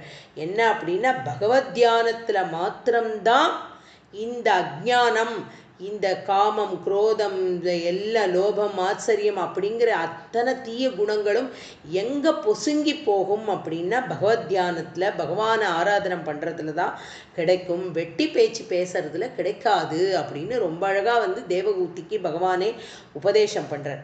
இப்போ இந்த தேவேந்திரனுக்கு என்ன ஆயிடுறது அப்படின்னா, இந்த ரிஷபதேவர்கிட்ட ஒரு சின்ன பொறாமை வந்து விடுறது. என்ன மாதிரியான பொறாமை அப்படின்னா, ஏன்னா இவர் வந்து பகவான் இல்லையா, அப்போ வந்து குணவத்சலன் இல்லையா, குணானுபாவன், காருண்யன், அப்படிப்பட்ட கமலாயதாட்சனா பிறந்திருக்கக்கூடிய இந்த ரிஷபதேவர் வந்து பகவான், அவருக்கு உள்ள குணங்கள் வந்து எப்படிப்பட்ட குணங்களாக இருக்குது அப்படிங்கிறத வந்து ரொம்ப அழகாக வந்து பாகவதத்தில் வந்து ரொம்ப அழகாக சொல்கிறார். तस्य हवायित्तं वर्ष्मणा वरीयसा बृहच्छ्लोकेन च ओजसा बलेन श्रिया यशसा वीर्य शौर्याभ्यां च पिता ऋषभ इति तं नाम स சக்கார. அதாவது இதில் வந்து எப்படி என்ன அர்த்தம் அப்படின்னா, ரிஷபதேவர் எப்படி இருக்காராம் அப்படிங்கிறத வந்து பாகவதம் அழகாக சுகர் சொல்கிறார். ரிஷபதேவருக்கு வந்து ரொம்ப அருமையான சரீரம் அவ்வளோ அழகாக இருக்கான். அதாவது மகான்கள்லாம் அப்படி மேலே மேலே வர்ணிக்கக்கூடிய தேஜஸ் அவர்கிட்ட இருக்குது. அப்படி ஒரு காந்தி, அப்படியே அவரை சுற்றி ஒரு அரா எப்படி இருக்குது அப்படின்னா, அப்படியே தங்க பிழப்பாக ஜொலிக்கக்கூடிய ஒரு காந்தி அவர்கிட்ட இருக்குது. அவர் மேலே அப்படி ஒரு தேஜஸ் இருக்குது. அவருக்கு உள்ள மகிமை, அவருக்கு இருக்கிற புகழ், அதை வந்து என்ன அப்படின்னா வீரியம், சௌரியம், இத்தனை குணங்களும் அவருக்கு வந்து அசாத்தியமாக இருக்குது. அதனால தான் வந்து இவருக்கு வந்து ரிஷபர் அப்படிங்கிற பெயரை வந்து நாபி வைக்கிறார் இல்லையா அப்பா. அவருடைய அப்பா ரிஷபர்னு என்னத்துக்கு பேர் அப்படின்னா அதிசிரேஷ்டர்னு அர்த்தம்.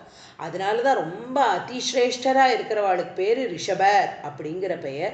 அதனால் வந்து இந்த இடத்துல வந்து இப்போ எப்படி வந்து ஒரு மழை பெய்யணும் அப்படின்னா, நம்மளுடைய கோவர்தன லீலையில் பார்த்தோம் இல்லையா, நந்தபாபா வந்து என்ன பண்ணுறார், எப்போவுமே மழை பொழியணுமே அப்படிங்கிறதுக்காக யாருக்கு வந்து யாக யஜ்ஞம் பண்ணுறா, தேவேந்திரனை வந்து ஆகுதி, தேவேந்திரனுக்கு தான் அந்த ஆகுதியை கொடுக்குறா.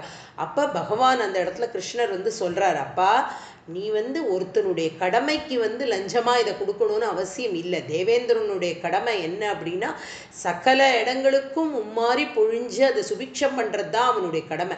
ஒருத்தர் தரக்கூடிய ஆவிர்பாவத்தை எழுத்துண்டு தான் அவன் அப்படி பண்ணணும்னு அவசியம் இல்லை.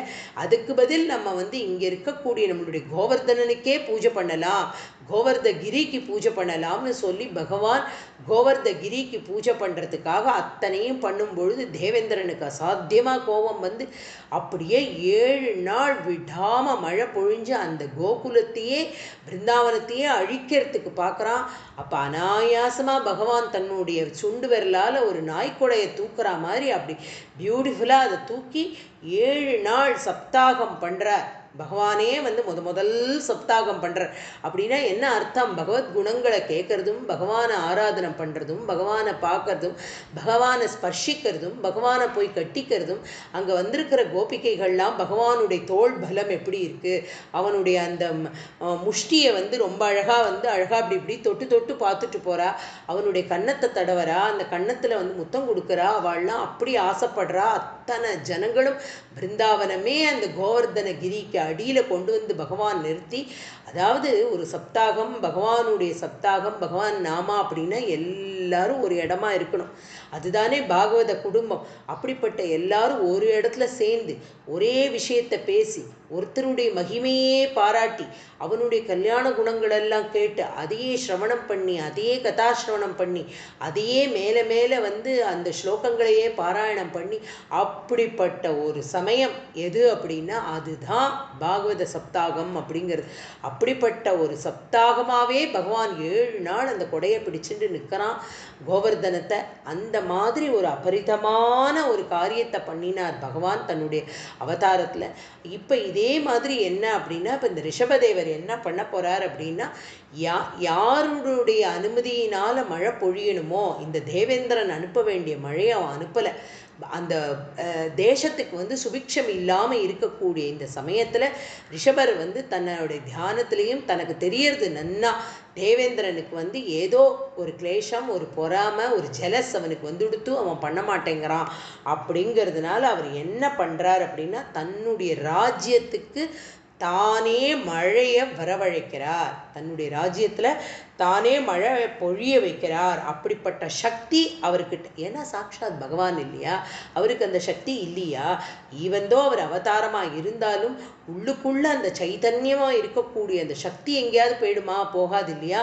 எப்போ தேவையோ அதை வெளியில் காமிக்கக்கூடிய ஒரு சாமர்த்தியம் பகவானுக்கு உண்டு அப்படிங்கிறது புரியுது. அந்த மாதிரி பகவான் தன்னுடைய யோக சக்தினால அஜனாபம் அப்படிங்கிற தன்னுடைய யோக சக்தியினால மழையை பொழிய வைக்கிறார். இதை பார்த்து இந்திரன் அப்படியே அதி ஆச்சரியமாயிடுறான். இந்திரன் மேலே என்ன பண்ண போறான் அவருக்கு அப்படிங்கிறது ரிஷபதேவரை எப்படி பார்க்க போறான், என்ன பண்ண போறான் அப்படிங்கிறத தன்னுடைய 6வது ஸ்லோகத்திலேருந்து ரொம்ப அழகாக பட்டத்திரி வர்ணிக்கிறார். குருவாயூரப்பனோட பரம கிருப்பையில இப்போ ரிஷபதேவரோட சரித்திரம் பார்த்துட்டு வரோம். 20வது தசகம் நாராயணியத்தில். 20வது தசகத்தில் 5 ஸ்லோகம் வரைக்கும் நேத்திக்கு பார்த்தோம். அதாவது ரிஷபதேவரோட அவதாரம் எப்படி ஆறுது அப்படின்னு பார்த்தோம். அதாவது ரொம்ப அழகாக ஸ்வாயம்பு மனுவோட முதல் பிள்ளையான பிரியவரத்தனோட கதையை தான் நம்ம பார்த்துட்டே வரோம். ஆக்னிதரன் ஒரு புள்ள அவனுக்கு, அவன் மூலமாக நாபி அப்படிங்கிற புள்ள. அந்த நாபி ரொம்ப யாகமெல்லாம் பண்ணி புத்திரகாமேஷ்டி எல்லாம் பண்ணி தனக்கு பகவானே புத்திரனாக பிறக்கணும் அப்படின்னு பகவானே புத்திரனாக அவதாரம் பண்ணுறார். அவர் தான் ரிஷபதேவர் அப்படின்னு சொல்கிறோம், அப்படின்னு பார்த்தோம். ரிஷபதேவர் அப்புறம் ரிஷபதேவர் ரொம்ப அழகாக என்னெல்லாம் பண்ணிட்டு வரார். அதனால இந்திரனுக்கு அவர் மேலே எப்படிப்பட்ட ஒரு வருத்தம் அண்ட் கோபம் வருது அப்படிங்கிறத ரிஷபதேவரோட யோக மகிமையை பார்த்துட்டு இந்திரனுக்கு அதை சகிக்க முடியலை. ஆனால் அதனால் இந்திரன் அவர் மேலே கொஞ்சம் பொறாமையாக இருக்கான். அதுக்கு அப்புறம் அவர் என்ன பண்ணுறார் அப்படின்னா தன்னுடைய யோக சக்தியால் அவருடைய அஜனாப வருஷம் அப்படிங்கிற அவருடைய தேசம், அந்த ரிஷபதேவரோட தேசத்துக்கு பேர் அஜனாப வருஷம். அந்த அஜனாப வருஷத்தில் தன்னுடைய யோக சக்தியால் இந்திரனுடைய ஒரு பெரிய கிருபை வேணும்னு அவசியம் இல்லை அப்படின்னு மழையை பொழிய வைக்கிறார். அந்த மழையை பொழியறதை பார்த்துட்டு இந்திரனால் அதை சகிக்க முடியல. இருந்தாலும் இந்திரன் ஒரு குயிக்தியாக யோசிக்காமல் அவருடைய பிரபாவத்தை நன்னா புரிஞ்சுக்கிறான். அதை புரிஞ்சுண்டு இந்திரன் என்ன பண்ணுறான் அப்படிங்கிறது தான் தன்னுடைய 6வது ஸ்லோகத்தில் பட்டத்திரி ரொம்ப அழகாக சொல்கிறார். ஜிதேந்திர தத்தாம் கமனீம் ஜயந்தீம் அதோத்வகன் ஆத்மரதாஷயோபி அஜீஜன தத்ர சதம் தனூஜான் ஏஷாம் க்ஷிதீஷோ பரதோக்ரஜன்மாம். என்ன பண்ணுறார் அப்படின்னா இப்படிப்பட்ட இந்திரனை ஜெயிச்சுட்டார் இல்லையா? அதனால ஜெயிச்சதுனால என்ன பண்ணுறான்னா இந்திரன் இவ்வளோ ஒரு பெரிய அனுகிரகம், அதாவது மழை வேணும் அப்படிங்கிற ஒரு இது வேணும் அப்படின்னா தன்னோட அனுகிரகம் இல்லாமல் எதுவுமே நடக்காது அப்படின்ற ஒரு கர்வம் அவனுக்கு இருந்துட்டு. அப்படிப்பட்ட கர்வத்தை அழிக்கிற மாதிரியே ரிஷபதேவர் தன்னோட யோக சக்தியால் இந்திரன் ஆச்சரியப்படுற அளவுக்கு மழையை தன்னுடைய தேசமான அஜனாப வருஷத்தில் பொழிய வைக்கிறார். அதை பொழியறதை பார்த்துட்டு இந்திரன் அசந்து போயிடுறான். அதனால் அவனுக்கு தெரியறது, இதனால் யோகிகளை பகைச்சிண்டோம் அப்படின்னா நமக்கு மேலே மேலே இன்னும் கஷ்டந்தான் அப்படிங்கிறத உணர்றான். உணர்ந்துட்டு என்ன பண்ணுறான் அப்படின்னா அதனால் அப்படிப்பட்ட ஒரு அபச்சாரத்தை வாங்கிக்கிறதுல அவனுக்கு இஷ்டம் இல்லை. அதனால தன்னுடைய மகளான ஜெயந்தி, அதுதான் ரொம்ப அழகாக சொல்கிறார். ஜிதேந்திர தத்தாம் கமனீம் ஜெயந்தீம். இந்திரன் தன்னோட பெண் ஜெயந்தியை ரிஷபதேவருக்கு திருமணம் பண்ணி வைக்கிறான். அதனால தேவேந்திரனுக்கு பிறந்த பொண்ணு அப்படிங்கிறதுனால அவள் ரொம்ப ரொம்ப அழகாக இருக்கா. அவளை முறைப்படி ரிஷபதேவர் விவாகம் பண்ணிக்கிறார். அப்புறம் அவருக்கு தெரியறது, அதாவது விவாக பண்ணிண்டாலே மாத்திரம் பல தர்மங்களை பண்ண முடியும் அப்படின்னு சாஸ்திரம் சொல்கிறது. யார் ஒருத்தருக்கு விவாகம் ஆறுதோ அவளால் தான் பல தர்ம காரியங்கள், யாகம், யோகம், யஜ்ஞம், பூஜை இதெல்லாம் பண்ணுறதுக்கு அவளுக்கு தான் எலிஜிபிலிட்டி.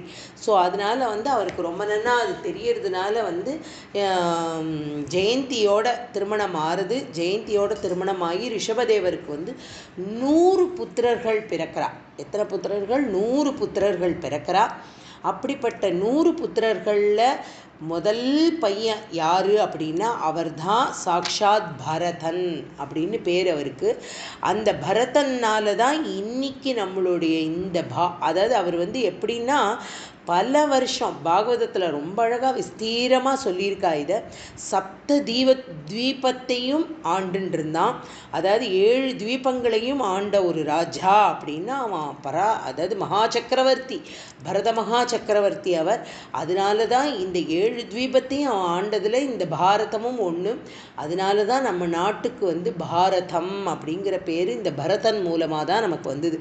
அதனால் வந்து அந்த பரதர் வந்து எப்படிப்பட்ட ஒரு இதுவாக இருக்கார் அப்படிங்கிறத வந்து இத்தனையும் ஆண்டு அனுபவித்தாலும் அதுக்கப்புறம் அவர் வந்து எந்த மாதிரியான ஒரு ஆசிரம காலத்தை வந்து ஸ்வீகரணம் பண்ணிக்கிறார் அப்படிங்கிறதெல்லாம் ஒரு பெரிய விசித்திரமான ஒரு சரித்திரம் இந்த பரத மகரிஷியோட சரித்திரம். அதாவது அவர் மகரிஷியாக ஆகிறார். எப்படி ஆகிறார் அப்படின்னா இத்தனை 7 தீபத்தையும் ஆண்ட ஒரு ராஜா, இது எதுலேயுமே ஈடுபாடு இல்லாமல் இது எல்லாத்தையும் விட்டுட்டு ஒரு தபஸ் பண்ணணும் அப்படிங்கிற ஒரு எண்ணம், பகவானையே ஸ்மரணம் பண்ணணும் அப்படிங்கிற ஒரு எண்ணம் அவருக்கு தோன்றது. அந்த எண்ணத்தினால் அவர் என்ன பண்ணுறார் அப்படின்னா இதெல்லாம் விட்டுட்டு புலகாசிரமம் அப்படிங்கிற ஒரு ஆசிரமத்துக்கு போய்டுறார். அது வந்து பாகவதம் ரொம்ப நன்னா விஸ்தீரணமாக சொல்கிறது. அங்கே போகும்பொழுது அந்த ஜடபரதரோட கதையை நிச்சயமாக நம்ம வந்து ஸ்மரிச்சுக்கணும். அதாவது இதில் வந்து என்ன சொல்கிறா அப்படின்னா வந்து இதனுடைய தொடர்ச்சியாக இருக்கக்கூடிய ஜடபரதரோட ஒரு சரித்திரம் மாத்திரம் மிஸ்ஸார்தான் நம்மளுடைய நாராயணியத்தில். பட்டத்திரி எழுதலை அப்படின்னு வந்து சில பேர் சொல்கிறா. சில பேர் வந்து வியாக்கியான கர்த்தாள்லாம் எப்படி சொல்கிறா அப்படின்னா கண்டிப்பாக பட்டத்திரியால் ஜடபரதருடைய ஒரு சரித்திரத்தை வந்து எழுதாமல் இருந்திருக்கவே முடியாது. ஏன்னா சாக்ஷாத் பகவான் குருவாயூரப்பனே வந்து ஒரு சரித்திரத்துக்கும் அங்கீகாரம் கேட்டு கேட்டு வாங்கிக்கிறான் இல்லையா. இது நீங்கள் இப்படி பண்ணினேடா, இது இந்த மாதிரி நடந்துதா அப்படின்னு பட்டத்திரி கேட்க கேட்க ஆமான்னு சொல்லும் பொழுது ரிஷபதேவருடைய முதல் குழந்தை தான் இந்த பரதன் அப்படிங்கிறத சொன்னதுக்கப்புறம் கண்டிப்பாக பரதனுடைய சரித்திரத்தை வந்து பண்ணாமல் இருந்திருக்க சாத்தியமே இல்லை. ஆனால் அந்த கிரந்தத்தில் ஏதோ ஒரு பகவானுடைய ஒரு அதீத லீலை அப்படின்னு தான் நம்ம நினைக்கணும். குருவாயூரப்பனுடைய ஒரு லீலையாக அந்த சரித்திரம் மாத்திரம் இல்லை நம்மளுடைய முழு நாராயணியத்தில். இதை வந்து என்ன அப்படின்னா பின்னாடி வந்து என்ன பண்ணுறார் அப்படின்னா நம்மளுடைய அனந்தராம தீட்சிதர் அப்படிங்கிறவர் தான் வந்து ரொம்ப பிரசித்தியானவர். சேலத்தில் வந்து அவருடைய சமாதி, அவரோட இடம் இருக்குது அவருக்கு அங்கே. அப்படிப்பட்ட அனந்தராம தீட்சிதர் தான் வந்து இந்த நாராயணியத்தை கேரள தேசத்துலேருந்து தமிழ்நாடு சைடு வந்து கொண்டு வந்தார் அப்படின்னா அவருக்கு மிகையே இல்லை. அப்படிப்பட்ட ஒரு பியூட்டிஃபுல் பாஷ்யம் எழுதியிருக்கார் நம்மளுடைய நாராயணியத்துக்கு. அவர் வந்து என்ன சொல்கிறார் அப்படின்னா ஒரு சமயம் வந்து இந்த ஜடபரதருடைய இதெல்லாம் எழுதிண்டே வரார் இல்லையா. ஒரு சரித்திரத்துக்கும் ஒரு தசகத்துக்கும் அர்த்தம் பண்ணுறார், பிரதிபதார்த்தம் எல்லாம் பண்ணிகிட்டே வரார். அப்படி ஜடபரதருடைய சரித்திரத்தை வந்து மிஸ் ஆகுது. ஆனால் பாகவதத்தில் இருக்குது ஜடபரதர். ஏன்னா பாகவதத்தை வழியாக வச்சு தான் இப்படிப்பட்ட ஒரு நாராயணியத்தையே இந்த கிரந்தத்தை கொடுத்துருக்கார் நம்மளுடைய பட்டத்திரி. அப்படி இருக்கும்பொழுது ஜடபரதரோட சரித்திரம் இல்லையே அப்படின்னு ஒரு வியாக்குலம் அனந்தராம தீட்சிதருக்கு மனசில் வருது. அதனால் அனந்தராம தீட்சிதர் என்ன பண்ணுறார் அப்படின்னா குருவாயூரப்பனுடைய நடையில் இதெல்லாம் பிரத்யக்ஷமாக நடந்தது. அதனால தான் நாராயணியம் பாகவதம் அப்படிப்பட்ட கிரந்தமெல்லாம் எப்படி அப்படின்னா பிரத்யக்ஷம் பகவான் வாசம் பண்ணுற கிரந்தம். இதெல்லாம் விளையாட்டாக ஒரு புஸ்தகமாகவோ இதை வந்து அப்படி ரொம்ப சாதாரணமாக நம்ம எடுத்துக்கணும் அப்படின்னு எல்லாம் நம்மளால் எடுத்துக்கவே முடியாது, எடுத்துக்கவும் கூடாது. ஏன்னா ஏதோ கற்றுண்டோம் ஏதோ சொன்னோம் அப்படின்னு எல்லாம் இருக்க முடியாதுங்கிறதுக்கு சாட்சியாக இதெல்லாம் நடந்திருக்கு. அனந்தராம தீட்சிதர் வந்து போய் சப்தாகமாக பண்ணும் பொழுது இந்த ஜடபரதருடைய சரித்திரம் இல்லையே அப்படின்னு அவருக்கு ஒரு வியாக்குலம்.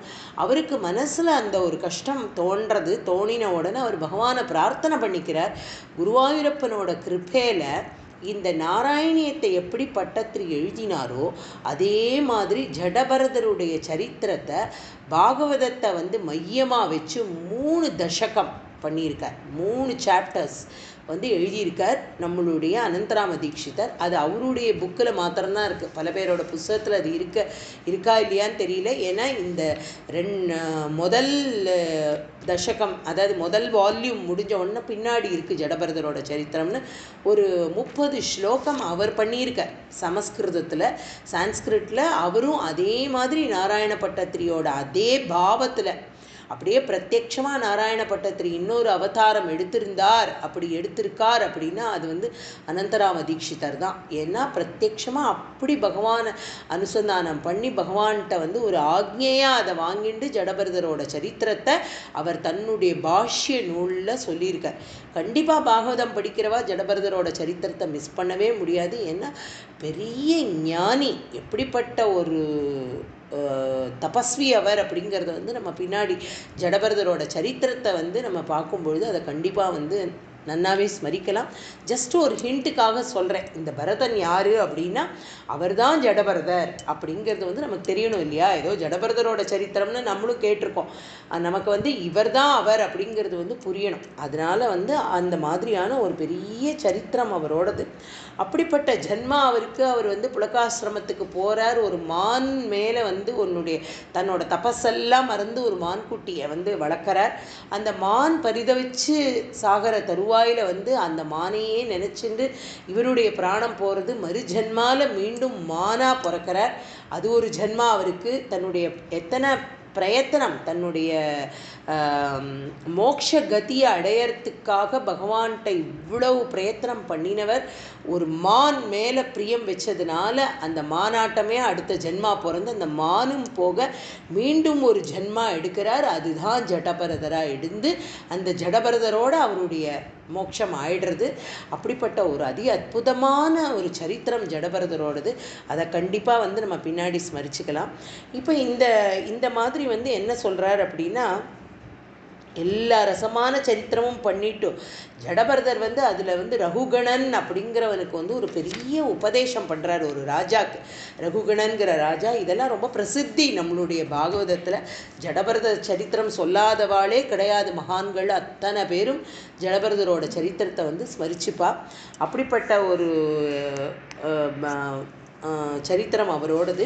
இப்போ ரிஷபதேவருக்கு வந்து இந்த முதல் குழந்தையாக வந்து இந்த பரதன் அப்படிங்கிறவன்ட்ட வந்து தன்னுடைய ஆட்சியெல்லாம் கொடுக்க போகிற ரிஷபதேவர் வந்து 100 புத்திரர்களை வந்து 100 புத்திரர்கள் பிறந்தா இல்லையா? அந்த 100 புத்திரர்களும் யார் யார் அப்படிங்கிறத வந்து பாகவதம் வந்து ரொம்ப விஸ்தீரணமாக சொல்கிறது. அது யார் அப்படிங்கிறத வந்து பார்க்கலாம். அவள் வந்து என்னென்ன பேரோடு இருந்தா அப்படிங்கிறதையும் சொல்கிறது. அந்த என்னென்ன பேர் அவள் என்ன பண்ணினா அப்படிங்கிறதையும் அந்த ரிஷபதேவருடைய குழந்தைகளுடைய வரலாறை வந்து ரொம்ப அழகாக பாகவதம் சொல்கிறது. அவனுடைய 7வது ஸ்லோகத்தில் பட்டத்திரி வந்து ரொம்ப அழகாக ஸ்மரிச்சுருக்கார். நவா பவன் யோகி வரானவான்யே த்வபாலயன் பாரதவர்ஷகண்டான் சைகா த்வஷீதே ஸ்தவசேஷபுத்ராஹ தபோபலாத் பூசுரபூயமீயுஹு. அதாவது வந்து 9 புத்திரர்கள். அவர் ரிஷபதேவருக்கு 100 குழந்தைகள் பிறக்கிறா இல்லையா? அதில் 9 புத்திரர்கள் வந்து ரொம்ப சிறந்த யோகி. யார்? நம்மளுடைய சுக்கருக்கு ஒப்பமாக இருக்கக்கூடிய யோகிகளாக ஆயிடுறா, அவதூத்தர்களாக ஆயிடுறா. யதி தர்மம்னா சந்நியாச தர்மம்னு அர்த்தம். யதி தர்மத்தை வந்து கடைப்பிடிக்கக்கூடிய குழந்தைகளாக இருக்கா. அவளுடைய பெயர்கள்லாம் என்ன அப்படின்னு சொல்லி பட்டத்திரியும் அழகாக சொல்கிறார். நம்மளுடைய பாகவதத்திலையும் ரொம்ப அழகாக சொல்லியிருக்கா. அவளுடைய பெயர்கள் வந்து கவி, ஹரி, அந்தரிக்ஷர், பிரபுத்தர், பிப்பலாயனர், ஆவிர்ஹோத்ரர், துருமிலர், சமசா, கரபாஜனர் அப்படிங்கிற இந்த 9 பேர்கள் வந்து என்ன பண்ணுறா அப்படின்னா அவதூத்தாளாக இருக்கா. அவதூத்தான்னா என்ன அர்த்தம் அப்படின்னு தெரிஞ்சுக்கணும். என்ன அப்படின்னா ஏதோ அவதூத்தான்னா வந்து திகம்பரனா ஆடையே இல்லாமல் அப்படியே அலையறவான்னு அர்த்தம் கிடையாது. அவதூத்தர்கள் அப்படின்னா வந்து எந்த ஒரு விஷயத்திலும் பற்று இல்லாமல் அதை பார்த்துட்டு இருப்பா. ஆனால் அதில் வந்து தன்னுடைய மனசை அதில் லயிக்க விடாமல் எல்லாத்துலேயும் ஒரு வைராக்கியம் விரக்தம் கிடையாது, வைராக்கியமாக இருக்கக்கூடியவா தான் அவதூதா. அதில் ஒரு வெறுப்பு இருக்காது அவளுக்கு. அது வந்து வெறுப்பு இல்லாமல் அதை அக்செப்ட் பண்ணிட்டாலும் அதுக்கும் தனக்கும் சம்பந்தம் இல்லை அப்படிங்கிற ஒரு வாழ்க்கையை வாழக்கூடியவாளுக்கு பேர் தான் வந்து அவதூதர்கள் அப்படின்னு பேர். அப்படிப்பட்ட அவதூதர்களாக இவ 9 பேர் இருக்கா. இவ என்ன பண்ணுறா அப்படின்னா, நிமி அப்படின்னு ஒரு ராஜா, அந்த ராஜா வந்து என்ன பண்ணுறான் அப்படின்னா பெரிய யாக யஜ்யமெல்லாம் பண்ணுறான். இந்த மாதிரியான அவதூதர்கள், ரிஷிகள், முனிகள் இவாளெல்லாம் என்ன பண்ணுவா அப்படின்னா பெரிய யாகங்கள் யஜ்யங்களுக்கு போய் அங்கே இருக்கிற ராஜா, அங்கே இருக்கிற மந்திரி, அங்கே இருக்கிற ஜனங்கள், அங்கே இருக்கிற சுற்று வட்டத்தில் இருக்கக்கூடிய எல்லா பிரஜைகளுக்கும் உபதேசங்கள்லாம் சொல்லுவாள். இப்போ வந்து ஒரு ராமாயண கதையை சொல்லி ராமரை பற்றின உபதேசம் அதெல்லாம் சொல்லுவாள். மகாபாரதத்தை பற்றி பேசுவாள். இந்த மாதிரியான கதைகள் எல்லாம் அவள் நிறையா பண்ணுவாள். பகவானுடைய கல்யாண குணங்களை வந்து பேசுறது தான் இந்த யதிகளுடைய காரியமே. அந்த மாதிரி இவர் வந்து என்ன பண்ணுறார், நிமி அப்படிங்கிற ஒரு அரசனுடைய சபையில், அந்த யஜ்ஞ சபையில் போய் ரொம்ப அழகாக வந்து அந்த அரசனுக்கு வந்து உபதேசமெல்லாம் பண்ணுறா இவா. அந்த உபதேசத்தை தான் ஸ்ரீமத் பாகவதத்தில் 11வது ஸ்கந்தத்தில் அதை பார்க்கலாம். எப்படி அப்படின்னா, நாரதர் வந்து வசுதேவருக்கும் தேவகிக்கும் இதை உபதேசம் பண்ணுறார். எப்போ? 11வது ஸ்கந்தத்தில். 11வது ஸ்கந்தத்தில் என்ன ஆறுது அப்படின்னா, நம்மளுடைய கிருஷ்ணர் வந்து துவாரகாதீஷனாக ஆயிடுறார் இல்லையா. ருக்மிணியை விவாகம் பண்ணிக்கிறார். ருக்மிணியை விவாகம் பண்ணிட்டு அங்கே வந்து தன்னுடைய அப்பாவெல்லாம் ஜெயிலில் போட்டிருக்கான் இல்லையா கம்சன். அங்கே போய் தன்னுடைய அப்பா இவாளெல்லாம் உக்ரசேன மகாராஜாட்ட போய் நமஸ்காரம் பண்ணி கேட்குறார், இந்த மாதிரி யார், நம்மளுடைய மாப்பிள்ளை தான், இருந்தாலும் வந்து நம்மளுடைய கிருஷ்ணர் போய் ராஜா கிட்ட, உக்ரசேன மகாராஜாட்ட போய் கேட்குறார், பிரார்த்தனை பண்ணிக்கிறார், எனக்கு வந்து இப்போ உங்கள் ராஜ்யத்தை நான் ஜெயிச்சாச்சு, கம்சனை வதம் பண்ணியாச்சு, ருக்மிணியை விவாகம் பண்ணிண்டாச்சு, இப்போ எனக்கு அவருக்கு எல்லா உரிமையும் இருக்குது, இருந்தாலும் ஒரு தர்மத்தை நிலைநாட்டுறதுக்காக அவர்கிட்ட போய் கேட்குறார். அவரும் சொல்ல தாயாரையும் தந்தையும் விடுதலை பண்ணுறார். அதாவது அழிச்சுன்னு வரார், எங்கே துவாரகைக்கு அழிச்சுன்னு வரார். அப்போ துவாரகையில் நாரத மகரிஷி இவருடைய இந்த கதைகளை வந்து சொல்கிறார். யார்? இந்த 9 குமாரர்கள் வந்து எப்படி யதியாக இருந்து நிமி அப்படிங்கிற ராஜாவுக்கு என்ன உபதேசம் பண்ணினாலோ அந்த உபதேசத்தை இங்கே வசுதேவருக்கும் தேவகிக்கும் அதை வந்து 11வது ஸ்கந்தத்தில் நம்ம பார்க்கலாம். பாகவதத்தில் இந்த ஸ்லோகங்கள்லாம் ரொம்ப அழகாக சொல்லப்பட்டிருக்கு. அப்புறம் என்ன பண்ணுறா அப்படின்னா, இந்த 9 மகா கண்டங்கள் இருக்கு இல்லையா, தட் இஸ் இந்த ஒரு துவீபம் இதெல்லாம் இருக்கு இல்லையா, அந்த கண்டங்களெல்லாம் வந்து ஆட்சி பண்ணுறா மற்ற 9 வேற 9 பசங்க. மொத்தம் 100 பேர் இல்லையா. முதல்ல பரதன் ஆயிடுத்து, அடுத்த 9 பேர் வந்து யோகீஸ்வரர்களாக ஆயிட்டா, சன்னியாசிகளாக. அடுத்த 9 பேர் வந்து என்ன பண்ணுறா அப்படின்னா 9 கண்டங்களை வந்து ஆட்சி பண்ணுறா. அவளுடைய பெயர்களையும் வந்து பாகவதம் வந்து ஸ்மரிச்சுக்கிறது. யார் யார் அப்படின்னா, குஷாவர்த்தன், இளாவர்த்தன், பிரம்மாவர்த்தன், மலயன், கேது, பத்ரசேனன், இந்திரஸ்பிருக், விதர்பன், கீட்டகன் அப்படிங்கிறதா இவாளுடைய பெயர்கள். ஏன்னா ரிஷபரே வந்து ஒரு சத்திரியர் தானே, அதனால் இவா வந்து சத்திரிய தர்மத்தை ஃபாலோ பண்ணி இவா வந்து பெரிய ராஜ்ய பரிபாலனம் பண்ணுறா. பாக்கி இருக்கிற 81 பேரும் என்ன பண்ணுறா அப்படின்னா தபஸ் பண்ணுறா. பாக்கி ஏன்னா ரிஷபதேவர் அப்படி ஒரு உபதேசம் பண்ணியிருக்கார் 100 புத்திரர்களுக்கும் அப்படின்னு. அவர் வந்து அவ்வளோ ஒரு அழகான உபதேசம் பண்ணுறார். என்ன அப்படின்னா, ஒரு பக்தி அப்படிங்கிறது வந்து எந்த இடத்துல கிடைக்கும், யாருக்கு வந்து பக்தி ஜாஸ்தியாக ஆகும், யாருக்கு பகவானுடைய சமீபம் கிடைக்கும் அப்படின்னா தபபலாத் அப்படிங்கிற ஒரு வார்த்தையை வந்து ரொம்ப அழகாக இந்த ஸ்லோகத்தில் வந்து நம்மளுடைய பட்டத்திரி வந்து ரொம்ப அழகாக உபயோகிக்கிறார். எங்கே அழகாக சொல்கிறார் பாருங்க. தபோபலாத் பூசுரபூயமீயுஹு அப்படின்னு ஸ்மரிக்கிறார் இல்லையா. தபோபலாத் அப்படின்னா இவாள்லாம் வந்து நைஷ்டிக பிராமணர்களாக மாறிடுறாளாம். யார்? சத்திரிய வம்சத்தில் பிறந்திருந்தாலும் இந்த மிச்ச புத்திரர்கள் அத்தனை பேரும் ஒரு பிராமண தத்துவம் அவளுக்கு கிடைக்கிறது. பிராமண தத்துவம்னா வந்து இப்போ நம்ம பேசின்னு இருக்கிற இந்த பிராமணா அப்படின்ற அந்த வார்த்தை அர்த்தம் இல்லை. இந்த இடத்துல அழகாக புரிஞ்சுக்கணும். யார் ஒருத்தன் வேதத்தை அத்தியனம் பண்ணி, யார் ஒருவன் வந்து தபஸ் பண்ணி பகவானையே சாட்சாத்காரமாக பார்க்கணும்னு நினைக்கிறானோ அவனுக்கு பிராமணன் அப்படின்னு பேர். அப்படின்னா சத்திரியர்கள்லாம் வந்து தபஸ் பண்ணுறது இல்லையா, சத்திரியர்கள்லாம் வந்து பூஜை பண்ணுறது இல்லையான்னு ஒரு கொஸ்டின் வரலாம். சத்திரியர்கள்லாம் வந்து காமியார்த்தமாக தன்னுடைய ராஜ்யம் நன்னா இருக்கணும், தன்னுடைய பிரஜைகள் நன்னா இருக்கணும், நிறைய இடங்களில் வந்து நம்ம போய் போர் புரியணும், அப்படிப்பட்ட போருக்கெல்லாம் போய் ஜெயிக்கணும், இதெல்லாம் மனசில் வச்சுட்டு சத்திரிய தர்மத்தோட பகவானை அனுகிரகம் பண்ணுறவா, இது பகவானை வந்து நமஸ்காரம் பண்ணுறவா இவாள்லாம். அப்படி பகவான் அவளுக்கெல்லாம் அனுகிரகம் பண்ணுவார். அதே சமயம் எதுவுமே வேண்டாம், எங்களுக்கு என்றைக்கும் பகவானுடைய சமீபம் போரும் அப்படின்னு நினச்சி பகவானை ஸ்மரிக்கக்கூடியவா பிராமணர்களாக ஆயிடுறா அப்படிங்கிறது தான் வந்து பட்டத்திரி ரொம்ப அழகாக சொல்கிற. என்ன அப்படின்னா, பிராமணம் பகுபிரவாப்பியதே தப்போபிஹி அப்படின்னு வந்து எங்கே அப்படின்னா மகாபாரதத்தில் வந்து தர்மர்கிட்ட வந்து தர்மர் ஒரு கேள்வி கேட்குறார். கேள்வி கேட்கும் பொழுது பீஷ்மர் வந்து இந்த பதிலை சொல்கிறாராம். யார் பிராமணன் அப்படிங்கிறதுக்கு வந்து எது அப்படின்னா அதீத தபஸ்னால தான் ஒருத்தன் பிராமணத்துவம் அப்படிங்கிறதையே அடைய முடியும் அப்படிங்கிறத வந்து ரொம்ப அழகாக பீஷ்மாச்சாரியால் வந்து தர்மபுத்திரருக்கே யுதிஷ்டிரருக்கே அதை வந்து ரொம்ப அழகாக வந்து சொல்கிறார். இதெல்லாம் மகாபாரதத்தில் இருக்குது. அதனால் வந்து மித்த 81 பேரும் தாராளமாக ராஜ்ய பரிபாலனம் பண்ணலாம். ஏன்னா அவள்லாம் சத்திரிய வம்சத்தில் வந்தவாதான். பெரிய ஒரு தவசிரேஷ்டம் மகா சக்கரவர்த்தி ரிஷபதேவருடைய குழந்தைகள் அவளுக்கு இல்லாததா, ஆனால் அவள் அதில் நாட்டம் இல்லை அவளுக்கு. அதனால் அவள் பகவானை ஆராதனம் பண்ணுறதே நமக்கு நல்ல கதியை கொடுக்கும் அப்படிங்கிற எண்ணம் அவளுக்குள்ளே எழுந்து அவள் ரொம்ப அழகாக வந்து இப்படி தன்னுடைய வாழ்க்கையை அமைச்சுக்கிறா. ஸோ 100 புத்திரர்களில் முதல்ல இருக்கக்கூடியவர் பரதர் இல்லையா. அடுத்த 9 பேர் எத்தியா ஆயிடுறா, சன்னியாசி ஆகி சந்நியாச தர்மத்தை கடைப்பிடிச்சு நிமிங்கிற ராஜாவுக்கு உபதேசம் பண்ணி அதை நாரத மகரிஷி நம்மளுடைய தேவகி வசுதேவருக்கு உபதேசம் பண்ணி இப்படியாக அவளுடைய வாழ்க்கை. அடுத்த 9 பேர் என்ன பண்ணுறா அப்படின்னா 9 கண்டங்களையும் வந்து ஆட்சி பண்ணுறா, 9 தீபங்களையும் ஆட்சி பண்ணுறா. அப்படிப்பட்ட ஒரு பெரிய அரசாட்சி அவள் பண்ணுறா. அவள் என்ன அப்படின்னா அழகாக சத்திரிய தர்மத்தில் இருந்துட்டு பகவானை ஆராதனம் பண்ணிட்டு நாட்டை நல்லபடியாக நடத்திட்டு போகிறா.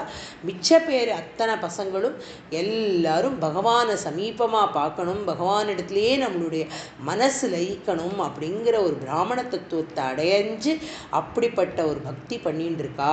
100 குழந்தைகளும் ரிஷபதேவரோட 100 குழந்தைகளும் இப்படி அருமையாக இருக்கா. இப்போ ரிஷபதேவர் என்ன பண்ணறார் அப்படிங்கிறத வந்து 8வது ஸ்லோகத்தில் ரொம்ப அழகாக பட்டத்திரி வந்து ஸ்மரிச்சுக்கிறார். உக்த்வா சுதேபியோத முனீந்திர மத்தியே விரக்தி பக்தியான் விதமுக்தி மார்கான் ஸ்வயங்கத பாரமஹம்ஸ்ய விருத்திம் அதா ஜடோன்மத்த பிசாச்சரியாம். அதாவது என்ன பண்ணுறார் அப்படின்னா ரிஷபதேவர் வந்து பல காலம் ராஜ்யம் பண்ணுறார் இல்லையா. ராஜ்யம் பண்ணி என்ன ஆகுது அப்படின்னா ஒரு நாளைக்கு வந்து தன்னோட சபைக்கு வந்து வரும்பொழுது தன்னோட சபைக்கு வரும்பொழுது தன்னோட புத்திரர்கள் எல்லாரையும் அழைச்சிட்டு வரார். புத்திரர்கள் எல்லாரையும் அழைச்சிட்டு ஒரு தகப்பனாரும் இந்த உபதேசம் பண்ணணும் தன்னுடைய குழந்தைங்களுக்கு அப்படிங்கிறது தான் அதில் ரொம்ப முக்கியம்.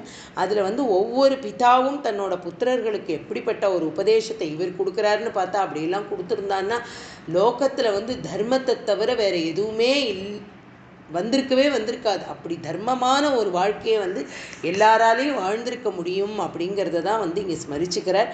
இப்போ வந்து அதை வந்து என்ன பண்ணுறார் அப்படின்னா, இவர் வந்து இந்த பிரம்மதேவர்கள் பிரம்ம ரிஷிகள்லாம் அவருடைய சபைக்கு வரா ஒரு நாளைக்கு. அப்போ வந்து தன்னோட புத்திரர்களையும் இவர் அங்கே கூப்பிடுறார். அப்போ அவர் வந்து என்ன சொல்கிறார் அப்படின்னா, அவதூதராக நான் இந்த கிரகம்னா தன்னுடைய வீடு வாசல் எல்லா ராஜ்ய பரிபாலனம் எல்லாத்தையும் விட்டுட்டு வெளியேற போகிறேன். எனக்கு போரும், இந்த லைஃப் போரும், இவ்வளவு நன்னா நான் பண்ணியாச்சு. அதனால் வந்து எனக்கு என்ன வரணும் அப்படின்னா வைராக்கியம், பக்தி, முக்தி, இந்த வழிகளை வந்து நான் நன்னா எல்லாருக்கும் உபதேசம் பண்ணணும். இப்போ உங்களுக்கும் உபதேசம் பண்ணுறேன் அப்படிங்கிறத சொல்லிட்டு அவர் அப்படியே ரிஷபதேவர் வந்து என்ன பண்ணுறார் அப்படின்னா, இந்த மனுஷ சரீரம் வந்து எப்படிப்பட்ட கஷ்டத்தினால என்ன ஒரு போகத்தை வந்து அனுபவிச்சுதோ இத்தனை நாள். ஒரு ராஜ்ய சுகம் அப்படிங்கிறது வந்து விளையாட்டு இல்லை. மனைவி, மக்கள், ராஜ்யம், புகழ், பெருமை, சாப்பாடு என்ன வேணாலும் கிடைக்கும். அப்படிப்பட்ட ஒரு போகீஸ்வரரா போக வாழ்க்கை, அப்படிப்பட்ட ஒரு வாழ்க்கையை வந்து அனுபவிச்சும் கூட, ஆனால் என்ன இந்த சரீரம் அப்படிங்கிறது வந்து யார் கொடுத்த சரீரம்? இது பகவான் கொடுத்த சரீரம் இல்லையா? இந்த சரீரத்தை எதுக்கு நம்ம உபயோகப்படுத்தணும்? பகவானை ஆராதனம் பண்ணுறதுக்கு உபயோகம் பண்ணணும். அதனால வந்து அப்போ வந்து அப்போ பகவான் அப்போ ரொம்ப அழகாக வந்து இவாளுடைய புத்திரர்கள்லாம் ரிஷபதேவர்கிட்ட கேட்குறா, அப்பா நீங்கள் இவ்வளோ அழகாக உபதேசமெல்லாம் பண்ணுறேளே, இப்போ நீங்கள் வந்து அவதூதராக இதையெல்லாம் விட்டுட்டு ஒரு சந்நியாச வாழ்க்கை, ஒரு யதி வாழ்க்கையை நீங்கள் அடையணும்னு ஆசைப்படுறேன், ரொம்ப சந்தோஷம். அதே சமயம் வந்து எங்களுக்கு இன்னும் மேலே மேலே இதை பற்றியெல்லாம் தெரிஞ்சுக்கணும்னா எந்த புஸ்தகத்தை நாங்கள் படித்து தெரிஞ்சுக்கிறது அப்படின்னு இந்த புத்திரர்கள் கேட்குறா. அப்போ ரிஷபதேவர் ரொம்ப அழகாக வந்து சொல்கிறார், அதாவது வந்து இதெல்லாம் புஸ்தகங்கள்லேருந்து தெரிஞ்சுக்கக்கூடிய ஒரு விஷயம் இல்லை. புஸ்தகத்தை படிக்கிறதுனால மாத்திரம் இந்த க்ஷேமங்களை எல்லாம் நீங்கள் அடைய முடியாது. அதனால் நீங்கள் என்ன பண்ணணும் அப்படின்னா, மகான்களை எல்லாம் லோகத்தில் இருக்கக்கூடிய உங்களுடைய ஜீவித காலம் முழுதும் தபஸ்விகள், ரிஷிகள், முனிகள், மகான்கள் எல்லா சாது சந்துக்களுக்கும் சேவை பண்ணணும். அப்படி அவளை சேவிச்சு சேவிச்சு சேவிச்சு தான் மோட்சத்துக்கான படியை நீங்கள் அடைய முடியும். அதுதான் மோட்சத்தில் ஏறக்கூடிய முதல் வாசல் படி. ஏன்னா புக்கை மாத்திரம் பார்த்து நம்ம வந்து ஒரு விஷயத்தை வந்து தெரிஞ்சுக்க முடியாது. இந்த அதாவது ரொம்ப அழகாக வந்து நம்மளோட சட்டுன்னு பேர் சொல்கிறேன். அப்போ ரொம்ப அழகாக வந்து இந்த மாதிரி அவர் வந்து சொல்லிட்டு வரார். ஞானானந்த சுவாமிகள் வந்து தன்னுடைய ஒரு இதில் வந்து அங்கே இருக்கக்கூடிய தன்னுடைய சிஷ்யர்கள் இவாள்கிட்டெல்லாம் வந்து அழகாக சொல்லுவாராம். என்ன அப்படின்னா, பெரிய பெரிய லைப்ரரிஸ் எல்லாம் இருக்கும் இல்லையா அந்த காலத்தில், இந்த காலத்துலேயும் இருக்குது. எல்லா விதமான புஸ்தகங்கள், உபனிஷத்துலேருந்து ஆகட்டும், வேதமாகட்டும், அதனுடைய சாரமாகட்டும், அதுக்கு ஒவ்வொருத்தர் எழுதின வியாக்கியானமாகட்டும், ஒவ்வொருத்தரும் எழுதின இதெல்லாம் வந்து பிரஷ்னமெல்லாம் இருக்கட்டும், எத்தனை வேணா இருக்கட்டும் புஸ்தகங்கள். ரொம்ப அழகாக ஞானானந்த சுவாமிகள் வந்து சொல்லுவாராம் தன்னுடைய சிஷ்யர்களுக்கெல்லாம் உபதேசம் பண்ணும் பொழுது, மர அலமாரியில் இருக்கிறது மனுஷ அலமாரி, அதாவது மனுஷ மனசு இல்லையா, மனுஷனுடைய புத்தி. மர அலமாரினா கபோர்டில் இருக்கக்கூடிய எந்த புக்ஸும் அதனுடைய சாரம் மனுஷனுடைய மனசுக்கு போகவே போகாதான். அது வந்து நிதர்சனம் அப்படிங்கிற பெரிய மகான் இல்லையா தப்போவனத்தில் இருக்கக்கூடிய ஞானானந்த சுவாமிகள் அவ்வளோ அழகாக சொல்கிறார். மர அலமாரியில் இருக்கக்கூடிய ஞானம் அது ஞானம் ஆகாது. நம்ம படிக்கிறதுனால அந்த ஞானம் நமக்கு வந்துவிடாது. ஒவ்வொருத்தரும் அனுபவ ரீதியாக ஒன்னொன்னையும் அனுபவிக்கத்தான் அந்த ஞானம் அப்படிங்கிறது சித்தியாகும்.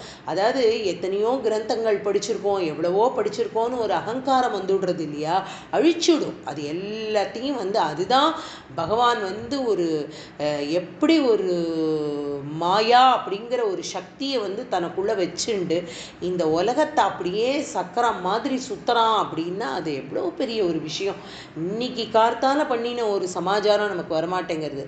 2 செகண்டுக்கு முன்னாடி தபோவனம் ஞானானந்த சுவாமிகள் அப்படிங்கிற அவருடைய பெயர் நம்ம மனசை விட்டு ஒரு செகண்ட் இப்படி போயிடுது இல்லையா? யாரோ அப்படின்னு யோசிக்கிறதுக்கு அந்த ஒரு ரிஜிஸ்டர் கூட நம்மளால் பண்ணிக்க முடியல. அந்த அளவுக்கு தான் நமக்கு வந்து பகவான் வந்து கொடுத்துருக்கார்.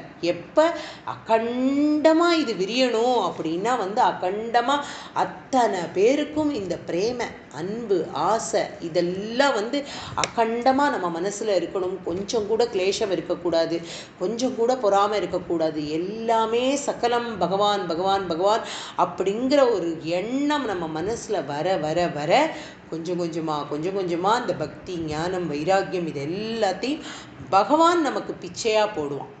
நம்ம தேடி அலமாரியில் இருக்கக்கூடிய புஸ்தகங்களை படிக்கிறதுனால இது எதுவும் வராது. அதை தான் ரிஷபதேவர் அவ்வளோ அழகாக தன்னுடைய புத்திரர்களுக்கு வந்து சொல்கிறார். நீங்கள் வந்து எல்லாம் படிக்கிறதுனால இதெல்லாம் அடைய முடியும்னு நினச்சேன்னா அது அசட்டுத்தனம், அது முடியாது. பக்த எல்லா சாது சந்துக்களோட சரித்திரங்களை தெரிஞ்சுக்கணும், பகவானுடைய கல்யாண குணங்களை தெரிஞ்சுக்கணும். அந்த மாதிரியான சந்துக்களுக்கெல்லாம் நம்ம வந்து அழகாக அவளுக்கு என்ன கைங்கரியம் நம்மளால் பண்ண முடியுமோ அந்த கைங்கரியத்தை பண்ணணும். பண்ணி எப்பவும் சதா சேவையில் இருக்கக்கூடியவாளுக்கு மாத்திரம்தான் அப்போ தான் இந்த சாந்தி அவளுக்கு கைகூடும் மனசில். அப்படிப்பட்ட சாந்தி கைகூடினா தான் யாருக்குமே இந்த கோபம் அதனால் வந்து இதெல்லாம் வரவே வராது. முதல்ல பிரதிபலன் எதிர்பார்க்க மாட்டோம். எப்போ அந்த குணம் வந்துடுத்தோ, ஆஹா நம்ம இது பண்ணினோம், நமக்கு இதுக்கு ஒரு பிரதி கிடைக்கலையே, நம்மளை யாரும் அங்கீகாரம் பண்ணலையே, நம்மளை யாரும் ஸ்துதி பண்ணலையேங்கிற எண்ணம் நம்மளை விட்டு போயிடும். அது போகணும். அப்படி போனால் தான் இந்த ஞானம் எல்லாம் கிடைக்கும் அப்படிங்கிறது வந்து ரொம்ப அழகாக ரிஷபதேவர் தன்னுடைய குழந்தைகளுக்கு அவ்வளோ அழகாக சொல்கிறார். அப்புறம் வந்து என்ன சொல்கிறார் அப்படின்னா வந்து ரிஷபதேவர் வந்து சொல்கிறார், எல்லா பொருள்களும் எங்கே நம்ம வசிக்கிறோமோ அந்த எல்லா பொருள்களும் அதை வந்து எல்லாத்தையும் வந்து ஒரு கோயிலாக நினச்சிக்கணும் அப்படிங்கிறார். ஒவ்வொரு நிமிஷமும் அதை வந்து ஒரு கோவிலாக நினச்சிண்டு அதை வந்து பூஜை பண்ணி அதை அனுபவத்துக்கு கொண்டு வரணும் அப்படிங்கிறார். இப்படிப்பட்ட ரிஷபதேவர் இந்த இடத்துல தான் வந்து ஒரு தெய்வத்தோட அம்சம், தான் ஒரு அவதாரம் அப்படிங்கிறத வந்து ரொம்ப அழகாக பாகவதத்தில் சொல்கிறார். அவர் வந்து அழகாக சொல்கிறார். என்ன அப்படின்னா, நீங்கள் வந்து என்ன இந்த தெய்வத்துக்கு செய்யணும்னு நீங்கள் ஆசைப்படுறேன் அப்படிங்கிறத வந்து அழகாக சொல்கிறார். நீங்கள் எனக்கு தெய்வமான எனக்கு நீங்கள் என்ன மாதிரியான பூஜை பண்ணினா அது வந்து என்ன சேரும் அப்படின்னா, எது ஒரு காரியம் நீங்கள் பண்ணினாலும் அதை வந்து கோவிலாக நினச்சிண்டு அதில் இருக்கக்கூடிய சைத்தன்யத்துக்கு வந்து ஒரு மரியாதை கொடுத்து அப்படி ஒரு சாத்வீகமான ஒரு வாழ்க்கையை வாழ்ந்து அப்படி காமிக்கிறது தான் தெய்வமான இந்த ரிஷபதேவருக்கு நீங்கள் பண்ணக்கூடிய பூஜை அப்படின்னு ரொம்ப அழகாக சொல்கிறார். அது பாகவதம் ரொம்ப பியூட்டிஃபுல்லாக ஒரு ஸ்லோகத்தில் சொல்கிறது. சர்வாணி மத்திஷ்ன் பதயா பவத்பிஹி ஷராணி பூதானி சுதா த்ருவாணி சம்பாவிதவ்யானி பதே பதேவோ விவிக்த திருக்பிஹி ததுஹார்ஹணம் மே. பாகவதம் வந்து ரொம்ப அழகாக இந்த விஷயத்தை வந்து சொன்னது மாத்திரம் இல்லாமல் இன்னும் கத்தியத்தில் வந்து பாகவதத்தில் 5வது ஸ்கந்தத்தில் வந்து ரொம்ப அழகாக வந்து சுகர் அனுபவிக்கிறார். என்ன அப்படின்னா வந்து தர்மம் சுயமாகவே அனுபவிக்கணும், தர்மத்தை வந்து சுயமாகவே உணரணும், சுயமாகவேன்னா அவளே அனுசந்தானம் பண்ணணும். அதாவது ஒரு தர்மிஷ்டரை பார்த்து நம்ம வாழணும் அப்படின்னா தர்மராக இருந்தால் தானே அவரை பார்த்து நம்ம வாழ முடியும். ஒரு ராஜா ஒரு பிரஜைகளுக்கு வந்து எடுத்துக்காட்டாக இருக்கணும் அப்படின்னா ராஜா ஒழுங்கான ஒரு ராஜாவாக இருந்தால் தான் அந்த பிரஜைகள் இருப்பாள். தகப்பனார் ஒரு அருமையான தகப்பனாராக இருந்தால் குழந்தைகள் அதே வழியில் வரும். ஒரு தாயார் ஒரு அருமையான தாயாராக இருந்தான்னா அந்த குழந்தைகள் அதை வந்து அழகாக பிடிச்சிட்டு அந்த வழியிலேயே வரும். அந்த ஒரு உபதேசத்தை தான் வந்து இந்த இடத்துல வந்து ரொம்ப சொல்கிறார். நீங்கள் வந்து என்ன அப்படின்னா, இப்போ இதெல்லாம் உபதேசம் பண்ணிட்டு ரிஷபதேவர் வந்து கிளம்புறார். எப்படி கிளம்புறார் அப்படின்னா, சாந்தி மனசில் வந்து அப்படியே ஏகாகிரத சித்தமாக பகவானுடைய சமீபத்தம் சாநித்தியத்தை மனசில் வச்சுக்கிறார். அவருடைய மனசு அப்படியே சாந்தியாக இருக்குது. அவர் வந்து என்ன அப்படின்னா, எல்லா காமங்களையும், அதாவது காமம்னா இச்சா, இந்த இடத்துல எல்லா ஆசைகளையும் விட்டவரா மகாமுனிவர்களுடைய பக்தி, ஞானம், வைராக்கியம் அப்படிங்கிற ஒரு யதி தர்மத்தை நடத்தி காட்டுறதுக்காக தன்னுடைய பிள்ளைகளையே மூத்தவனாக இருக்கக்கூடிய பரமபக்தன், பாகவதர்கள்கிட்ட ரொம்ப அன்பு பாராட்டக்கூடிய குழந்தையான பரதனை வந்து இந்த பூமியை நீதான்ப்பா காப்பாற்றணும், இந்த பூமியை நீதான் ரட்சிக்கணும் அப்படின்னு அவனுக்கு வந்து ஒரு ஆக்ஞையை கொடுத்து பரதனுக்கு வந்து பட்டாபிஷேகத்தை பண்ணி வச்சு அந்த வீட்டிலேயே அப்போ அந்த பட்டாபிஷேகமெல்லாம் பார்த்து ரிஷபதேவர் வந்து ரொம்ப அனுகிரகம் பண்ணி குழந்தைகள் அத்தனை பேருக்கும் ஆசீர்வாதமும் உபதேசமும் பண்ணிட்டு இப்போ என்ன பண்ணுறார் அப்படின்னா தன்னுடைய அரண்மனையிலேயே தான் போட்டுருந்த இந்த ஆடை, இதில் போட்டுருந்த ஆபரணம் எல்லாத்தையும் கழட்டி வச்சுடுற. மிஞ்சி இருக்கிறது இந்த சரீரம் இல்லையா, இந்த அவதூத சரீரம். இந்த சரீரத்தை மாத்திரம், ஏன்னா இது வந்து பகவான் கொடுத்த சரீரம், ஆத்மஸ்மரணம் பண்ணிண்டே தானே வந்து ஆத்ம ஞானத்தை தேடி இப்படியே வந்து கிளம்பி என்ன பண்ணுறார் அப்படின்னா ஒரு பித்து போல கிளம்பி அப்படியே விரிந்த கேசத்தோடையும் ஒரு அக்னி ஜுவாலை அவரோட உடம்புல அப்படியே தெரியறது. அப்படி கிளம்பி என்ன பண்ணுறார் அப்படின்னா இந்த தேசத்தில் எல்லா ஸ்தலங்களுக்கும் போகிறதுக்காக ஒரு அவதூதராக கிளம்பி ஒரு ரிஷப சக்கரவர்த்தி அப்படிப்பட்ட ஒரு வைராக்கியத்தோடு கிளம்பி வரார் அப்படிங்கிறதோட வந்து அந்த 8வது ஸ்லோகத்தில் ரொம்ப அனுபவித்து பட்டத்திரி வந்து பண்ணியிருக்கார். அதை பாகவதம் அதை விட ரொம்ப அழகாக அனுபவித்து சொல்லியிருக்கார் சுகர். இப்போ 9வது ஸ்லோகம். பராத்மபூதோபி பரோபதேசம் குர்வன் பவான் சர்வநிரஸ்யமானஹ விகாரஹீனோ விசசார கிருத்ஸ்னாம் மஹீமஹீனாத்மரசாபிலீனக. இப்படிப்பட்ட பகவான் வந்து சொல்கிறான், இது பட்டத்திரி வந்து நம்மளுடைய குருவாயூரப்பனை வந்து ஸ்மரிச்சுக்கிறார்.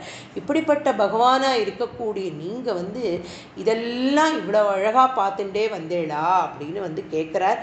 அப்படிப்பட்டவர் வந்து இப்போ கேட்டுட்டு இந்த இடத்துல ரிஷபதேவர் வந்து அவதூதராக எப்படி வந்து இந்த லோகத்தையே சஞ்சாரம் பண்ணுறார், எல்லா இடத்துக்கும் சஞ்சாரம் பண்ணுறார் அப்படிங்கிறத வந்து ரொம்ப அழகாக சொல்லிகிட்டே வரார். இப்போ இவருக்கு வந்து ஒரு ஆத்மஸ்வரூபத்தை உணர்ந்துட்டாரே இல்லையா ரிஷபதேவர். இல்லைன்னா இந்த மாதிரியான ஒரு பரமஹம்சராக அவர் இப்படி கிளம்ப முடியாது இல்லையா. அதனால வந்து இப்போ அவருக்கு வந்து எண்ணம், தனக்காக எந்த காரியமும் பண்ணிக்கணும் அப்படிங்கிற எண்ணம் இல்லை, எந்த இடத்துக்கு போகணும், இந்த வேலை பண்ணணும், இந்த அதை பற்றியே அவர் யோசிக்கலை. ஏன்னா அதெல்லாம் போரும்னு தானே கிளம்பி வர்றார், அந்த ஒரு ஆத்ம ஞானத்தோடு தானே கிளம்பி வர்றார். அதனால வந்து இப்போ அவருக்கு என்ன அப்படின்னா இந்த மாதிரியான ஒரு ஆத்மஸ்வரூபம், இந்த ஆத்ம ஞானம் வந்ததுனால ரிஷபதேவர் சாக்ஷாத் பகவான் லோகத்தில் இருக்கிற அத்தனை பேரனையும் உத்தாரணம் பண்ணணும் அப்படிங்கிறதுக்காக அவர் வந்து அப்படி கிளம்பி வர்றார். யதாஜாத்தம் அப்படின்னு சொல்கிறது உபனிஷத்துலாம். யாருன்னா பகவானே அப்படி கிளம்பி வராராம். அதனால வந்து என்ன அப்படின்னா இந்த அவதூதர் அப்படிங்கிறது வந்து நான் முன்னாடியே சொன்னேன் இல்லையா. அப்படி அவதூதராக இருக்கிறவாளுக்கு வந்து யதாஜாத்தம்னா எப்படி இருப்பான்னா பிறந்த குழந்தை எப்படி இருக்குமோ, பிறந்த குழந்தைன்னா பிறந்தமேனியாக இருக்கிறது அப்படிங்கிறது அதை பார்க்கப்படாது. பிறந்த குழந்தைக்கு எந்த விசாரமும் இல்லை, விகாரமும் இல்லை. ரொம்ப அழகாக புரிஞ்சுக்கணும். பிறக்கிற குழந்தை பிறந்த உடனே அந்த குழந்தைக்கு ஏதானும் தெரியுமா, இது கெடுதல், இது நல்லது, இவா நல்லவா, இவா கெட்டவா, இவாளை பிரித்து பார்க்கணும், அவளை பிரித்து பார்க்கணும், இந்த லோகம் வேணும், அந்த லோகம் இல்லை, இந்த சுவாமி உண்டு, அந்த சுவாமி, எந்த ஒரு விஷய விகாரமும் இல்லாமல் இருக்கக்கூடியது.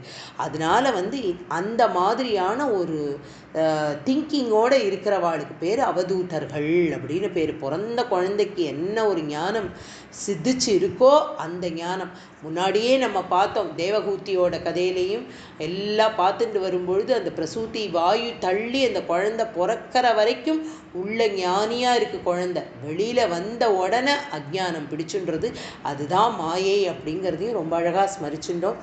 இப்படிப்பட்ட ஷரீரம், இந்த ஷரீரம் வந்து எப்படி இருக்குது அப்படின்னா பிறந்தமேனியாக இருக்குது அப்படின்னா இது வந்து பசி, தாகம், உஷ்ணம், சீதளம் எதையுமே வந்து அதுக்காக ஒரு பெரிய இம்பார்ட்டன்ஸ் கொடுக்காத ஒரு உடம்பு, அது அது அவசியம் இல்லையே. எல்லாத்தையும் வந்து அனுபவிக்கணும் அப்படிங்கிற எண்ணத்தோட தானே வந்து அவள் வந்து அவதூதர்களாக ஆயிடுறா. இந்த லோகம், அதாவது அவதூத்த திகம்பரன் அப்படின்னா இந்த திக்கே அம்பரம்னு அர்த்தம். இந்த திக்குன்னா இந்த பூலோகமே அப்படியே அம்பரம்னா தன்னுடைய ஆடையாக தரிச்சுக்கிறது. அப்போ ஒரு இடத்துல மழை பெய்யும், ஒரு இடத்துல வெயிலாக இருக்கும், ஒரு இடத்துல பனியாக இருக்கும், ஒரு இடத்துல ஒரே புழுதி காத்தாக இருக்கும், ஒரு இடத்துல தாகமாக இருக்கும், ஒரு இடத்துல பசிக்கும். இது எதையுமே பொருட்படுத்தாமல் ஒரு வாழ்க்கை வாழறவாளுக்கு பேர் அவதூதர்கள் அப்படின்னு. இந்த கலியில் நம்ம வந்து பிரத்யட்சமாக பார்த்த அவதூதர் அப்படின்னா அவருடைய கதைகளை வந்து அத்தனை ஸ்மரிச்சுன்னு இருக்கோம். அவர் எழுதாத பாடல்கள் இல்லை. சதாசிவ பிரம்மேந்திராவை வந்து ஸ்மரிக்காமல் இருக்கவே முடியாது.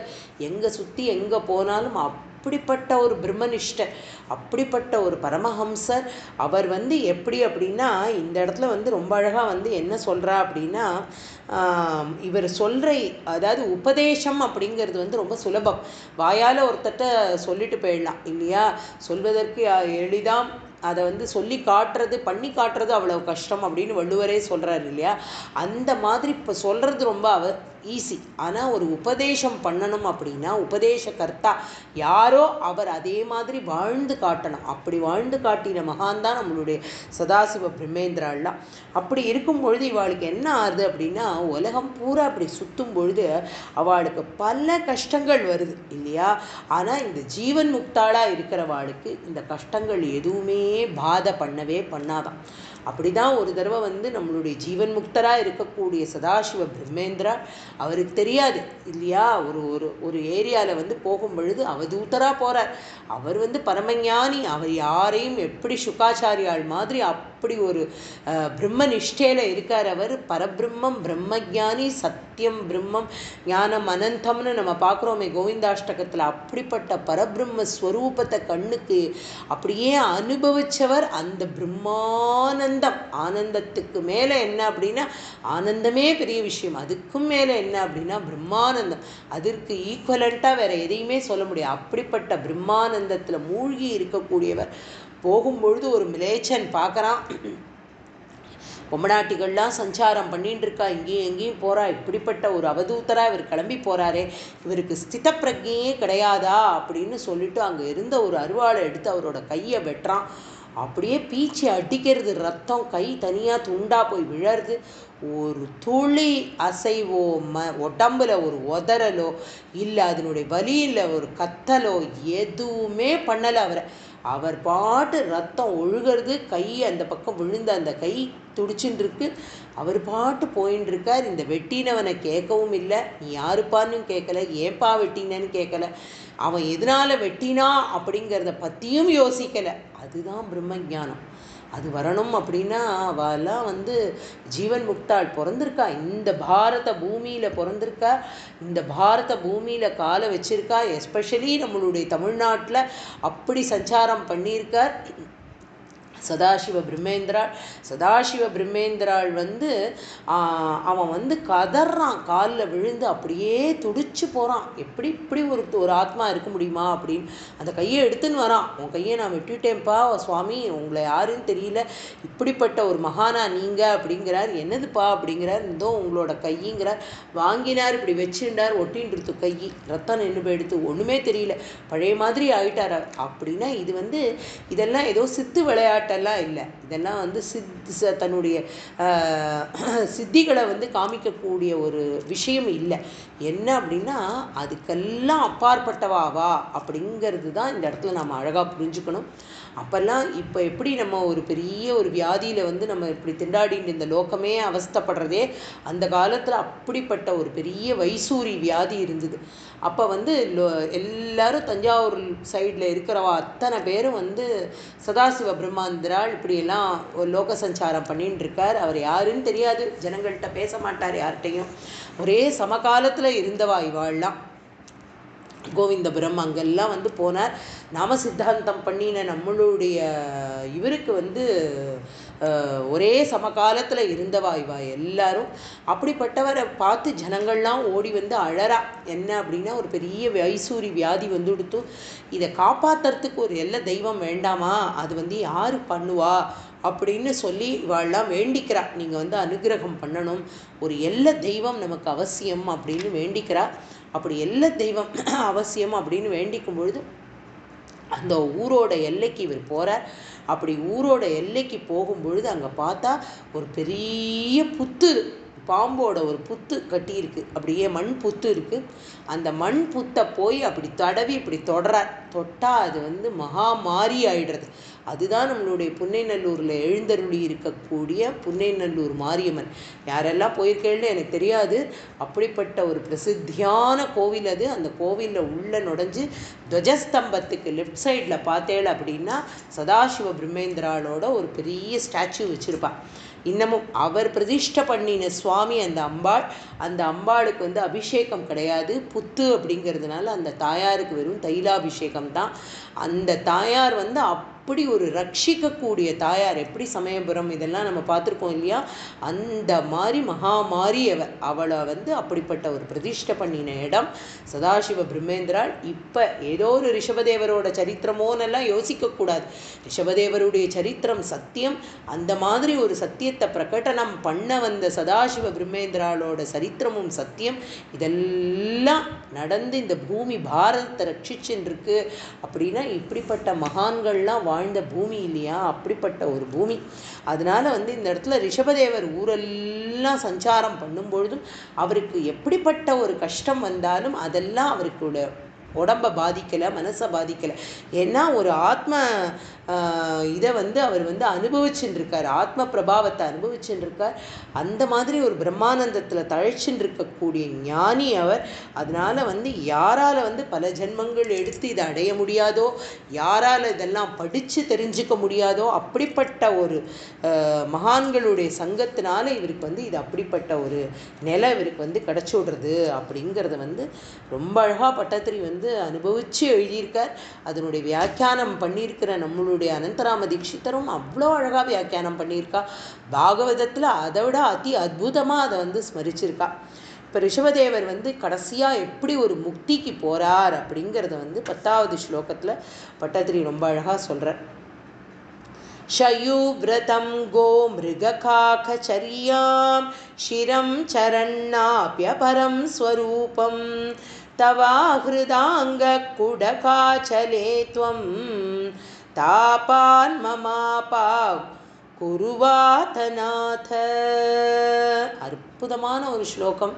என்ன அழகாக வந்து ஒரு ஸ்லோகத்தில் இப்படிப்பட்ட ஒரு விஷயத்தை சொல்லணும் அப்படின்னா சத்தியமாக பட்டத்திரி மகானால தான் அது முடியும் அப்படின்றத வந்து நமஸ்காரம் பண்ணிக்கணும். ஒரு நாளும் அவருக்கு ஒரு வேளையும். ஏன்னா இப்போ என்ன அப்படின்னா இந்த மாதிரியாக ஞானிகள்லாம் என்ன பண்ணுவா அப்படின்னா ஆகாரம் சாப்பிட்றதுக்கு வந்து எந்த முயற்சியுமே எடுக்க மாட்டாள். அவள் வந்து ஒரு பழத்தை பறித்து சாப்பிட்ணும், ஒரு காயை சாப்பிட்ணும், யாரோ ஏதோ வித்துன்ருக்கா அவள்கிட்ட போய் கேட்டு வாங்கி சாப்பிட்ணும், இல்லை பவதி பிக்ஷாந்தேகின்னு பாத்திரத்தை எடுத்துன்னு போய். ஏன்னா இவாளாம் பிரம்மஞானி, பரமஹம்சாள். இவள் அதை பற்றின யோஜனை, பசி தாகம் தூக்கம் எல்லாத்தையும் விட்டுட்டுனா இவள் இருக்கா. அதனால் இவாளுக்கு என்ன தானாக கிடைக்கிறதோ அதை தான் அவள் வந்து எடுத்துப்பாளாம். இந்த எந்த பிராரப்த கர்மமானது வந்து இந்த சரீரத்தை உண்டு பண்ணித்தோ அந்த கர்மம் வந்து ஆகாரம் எல்லாத்தையும் கொடுத்து அதுவே ரட்சிக்கும் அப்படிங்கிற ஒரு திருட நம்பிக்கை. என்ன ஒரு வைராக்கியம் வேணும். ஒரு வேளை ஒரு டம்ளர் காஃபி ஒரு 5 நிமிஷம் நமக்கு தப்பித்துன்னா எப்படி அப்படியே டோட்டலாக சேஞ்ச் ஆகிடுறோமே பால்காரம் வரலன்னா. இந்த சரீரத்துக்கு என்ன ஒரு ஸ்பெஷாலிட்டியை கொடுத்து வச்சுருக்கோம் நம்மெல்லாம். அவள்லாம் என்ன ஒரு சரீரத்துக்கு வந்து அந்த சரீரம் தானே தன்னை காப்பாற்றிக்கும்னு வைக்கிறான்னா அப்போ அவளுக்கு என்ன ஒரு ஞானிகள் அவள்லாம் அந்த மாதிரி நிலையில் இருக்காவா. அப்படி இருக்கிறதுனால அவள் என்ன பண்ணுவா அப்படின்னா என்ன உணவு வகைகள்லாம் அவளுக்கு கிடைக்கிறதோ அதை வந்து தான் இருக்கிற இடத்த விட்டு அசைஞ்சு போவே மாட்டாளாம். இப்போ யாராவது ஒருத்தர் எப்படி ரமண மகரிஷி வந்து இதில் வந்து இது பேர் என்ன தபஸ் பண்ணறதுக்கு போய் தபஸ் பண்ணின்னு இருக்கார். அந்த விரூபாட்ச குகையில் வந்து தபஸ் பண்ணும்பொழுது என்ன பண்ணுறா அப்படின்னா ஒரு அம்மா பார்த்துட்டு இத்தினோண்டு குழந்தை இப்படி வந்து தபஸில் உட்காந்துருக்கானே அப்படின்னு சொல்லி ஒரு தயிர் சாத்தை பிசைஞ்சு கையில் கொண்டு வந்து அந்த வாயில் வச்சு அடைக்கிறா. யாருக்கு? ரமண மகரிஷிக்கு. வாயெல்லாம் அப்படியே கட்டி பிராணஸ்தம்பம் அப்படியே நிறுத்தி வச்சிருக்கார். அந்த வாயில் அதை அடைச்சி சாதத்தை போடுறா, வாயில் ஊட்டுறா. அதை ஒரு அதெல்லாம் முழுங்கலை. அவர் ஏதோ சமாதியில் இருக்கார். 2 நாள் கழித்து திரும்பி வந்து பார்க்குறா, வாயெல்லாம் ஒரே எறும்பு, எல்லாம் அந்த சாதத்தை சாப்பிட்டுருக்கு. அந்த ஒரு பிரஜை இல்லை. அந்த வாயில் விரலை விட்டு எடுக்கிற அந்த அம்மா அந்த சாதத்தைன்னா அப்படி எப்படி ஒரு பரமஞானியாக இருந்திருப்பார். இப்போ நம்மளுடைய காலத்திலேயே பார்க்கக்கூடிய ஒரு மகான், அப்படிப்பட்ட ஒரு மகான்கள்லாம் வாழ்ந்திருக்கிறதுனால தான் இந்த பூமி ஓரளவுக்கு இப்படி பேலன்ஸாக இருந்துருக்கு. இந்த மாதிரியான நிறையா ஒரு சத்சங்கங்கள் எல்லாம் நமக்கு கிடைக்கிறதுக்கு பிராப்தி பண்ணுறதுக்கு அவள்லாம் அனுகிரகம் பண்ணிகிட்டே இருக்கா. ஏன்னா லோக்கம் முழுக்க இப்போ திருவண்ணாமலையெல்லாம் எடுத்துக்கிறோம் அப்படின்னா அதெல்லாம் எங்கே சுற்றினாலும் சஞ்சாரம் பண்ணிகிட்டே இருக்கா இந்த மாதிரியான ஞானிகள்லாம். அவள்லாம் சூக்ஷ்ம ரூபத்தில் அப்படி அப்படி பாதுகாக்கிறா நம்மளெல்லாம். அப்போ எத்தனை ஒரு அவளுக்கு எவ்வளவு சரண்டர் பண்ணணும், நம்மளுடைய பக்தியை எப்படியெல்லாம் நம்ம சரண்டர் பண்ணணும், எப்படி நம்ம பக்தியை காமிக்கணும், எப்படி பகவான்கிட்ட நம்ம உண்மையாக இருக்கணும் அப்படிங்கிறத படிச்சுக்கணும். அந்த மாதிரி அப்படி அவள்லாம் இருக்காளாம். இப்போ ரிஷபதேவரும் அதே மாதிரி ஒரு இடத்துல உட்கார்றார். அதாவது இதுக்கு என்ன ஒரு அர்த்தம் இதுக்கு சொல்கிறா அப்படின்னா, ஷயுப்ரத அப்படிங்கிற ஒரு வார்த்தையை போடுறார் இல்லையா. ஷயுப்ரதம் அப்படின்னா மலைப்பாம்போட விரதம்னு அர்த்தமா. அதாவது மலைப்பாம்பு எங்கேயுமே போகாது, எழுந்து போய் இரையை தேடி சாப்பிட்றது அதெல்லாம் தெரியாது. மலைப்பாம்பு அப்படியே சுருண்டு படுத்துன்னு இருக்கும்.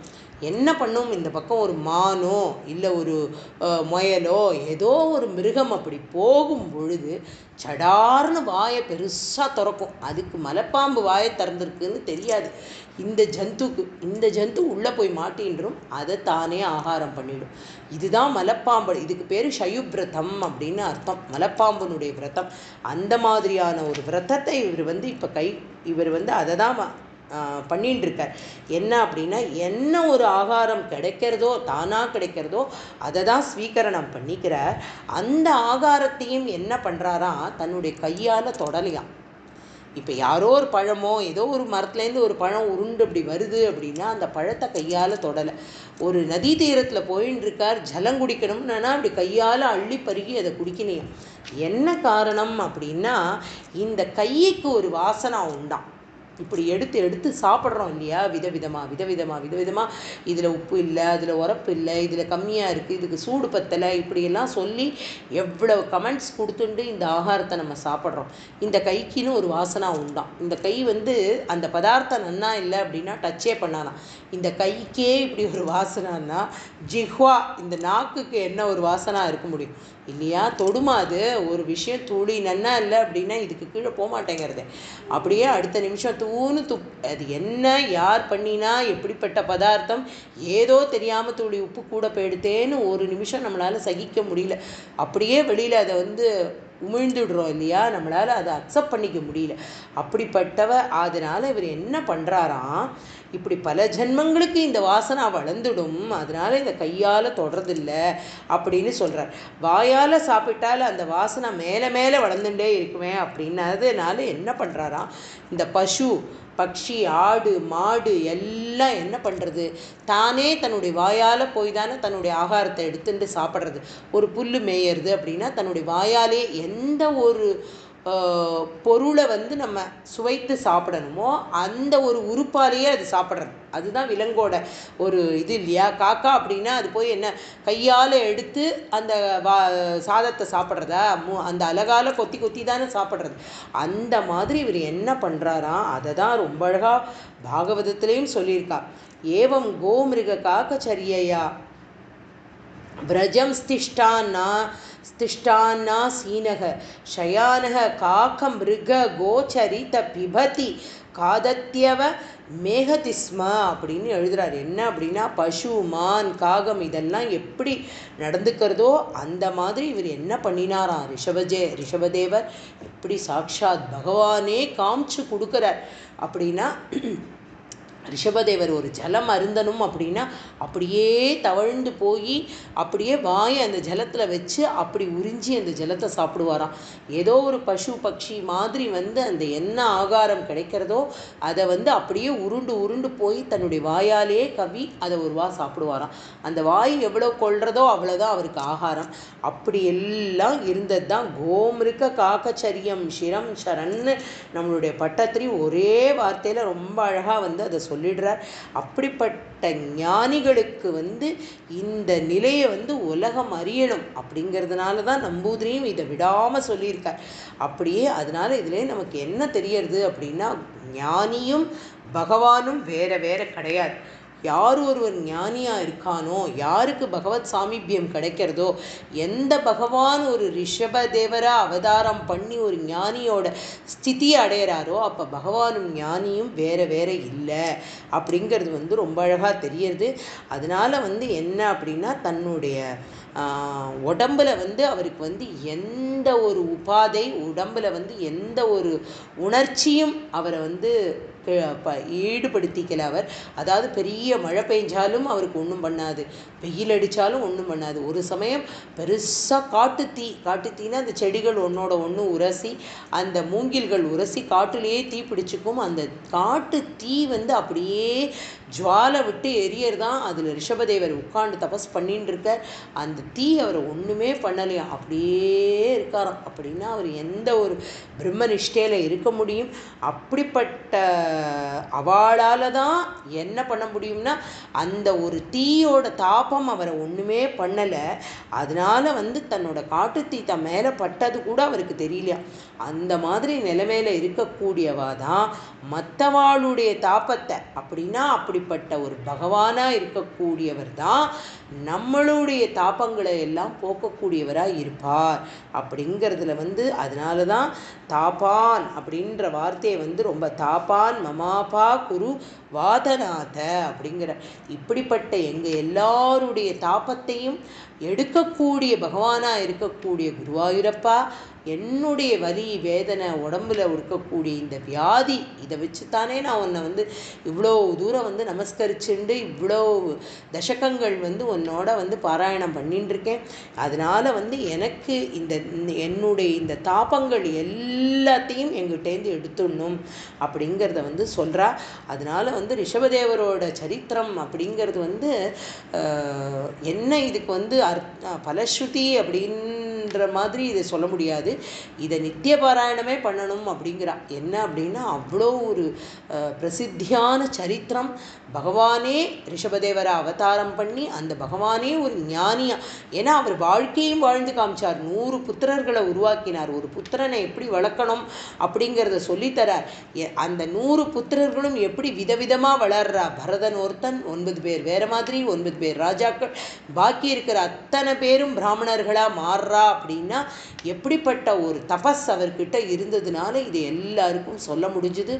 அப்படிப்பட்டவர் தானே அவதூதரா எல்லா ராஜ்ய பரிபாலனம் எல்லாத்தையும் கொடுத்துட்டு தானே ஒரு அவதூதராக மாறி இப்படிப்பட்ட ஒரு லோக சஞ்சாரம், ஒரு பரமஹம்சராக அத்தனை இடத்துக்கும் போயிண்டு இருந்து தன்னுடைய ஆகார நிஷ்டை இதை எல்லாத்தையும் ஸ்மரணம் பண்ணிண்டு அப்படியே அவர் ஒரு முக்தி அடையறார் அப்படிங்கிறது ரிஷபதேவரோட சரித்திரத்தை ரொம்ப அழகாக பாகவதமாகட்டும் நாராயணியமாகட்டும் நம்மளுடைய பட்டத்திரி தன்னுடைய வேர்ட்ஸ் அடிச்சுக்கவே முடியல. அவரை நிஜமாவே இதுக்கெல்லாம் பாவார்த்தம் எழுதியிருக்கிறவா எப்படி அனுபவிச்சிருப்பா அப்படின்றத யோசித்தாலே ரொம்ப சந்தோஷமாக இருக்குது. அப்படிப்பட்ட ஒரு ரிஷபதேவரோட ஒரு சரித்திரம் 20வது தசகம், அதை ஸ்மரணம் பண்ணிக்கிற ஒரு பாக்கியம் நம்ம எல்லாருக்கும் இன்னைக்கு கிடச்சிது.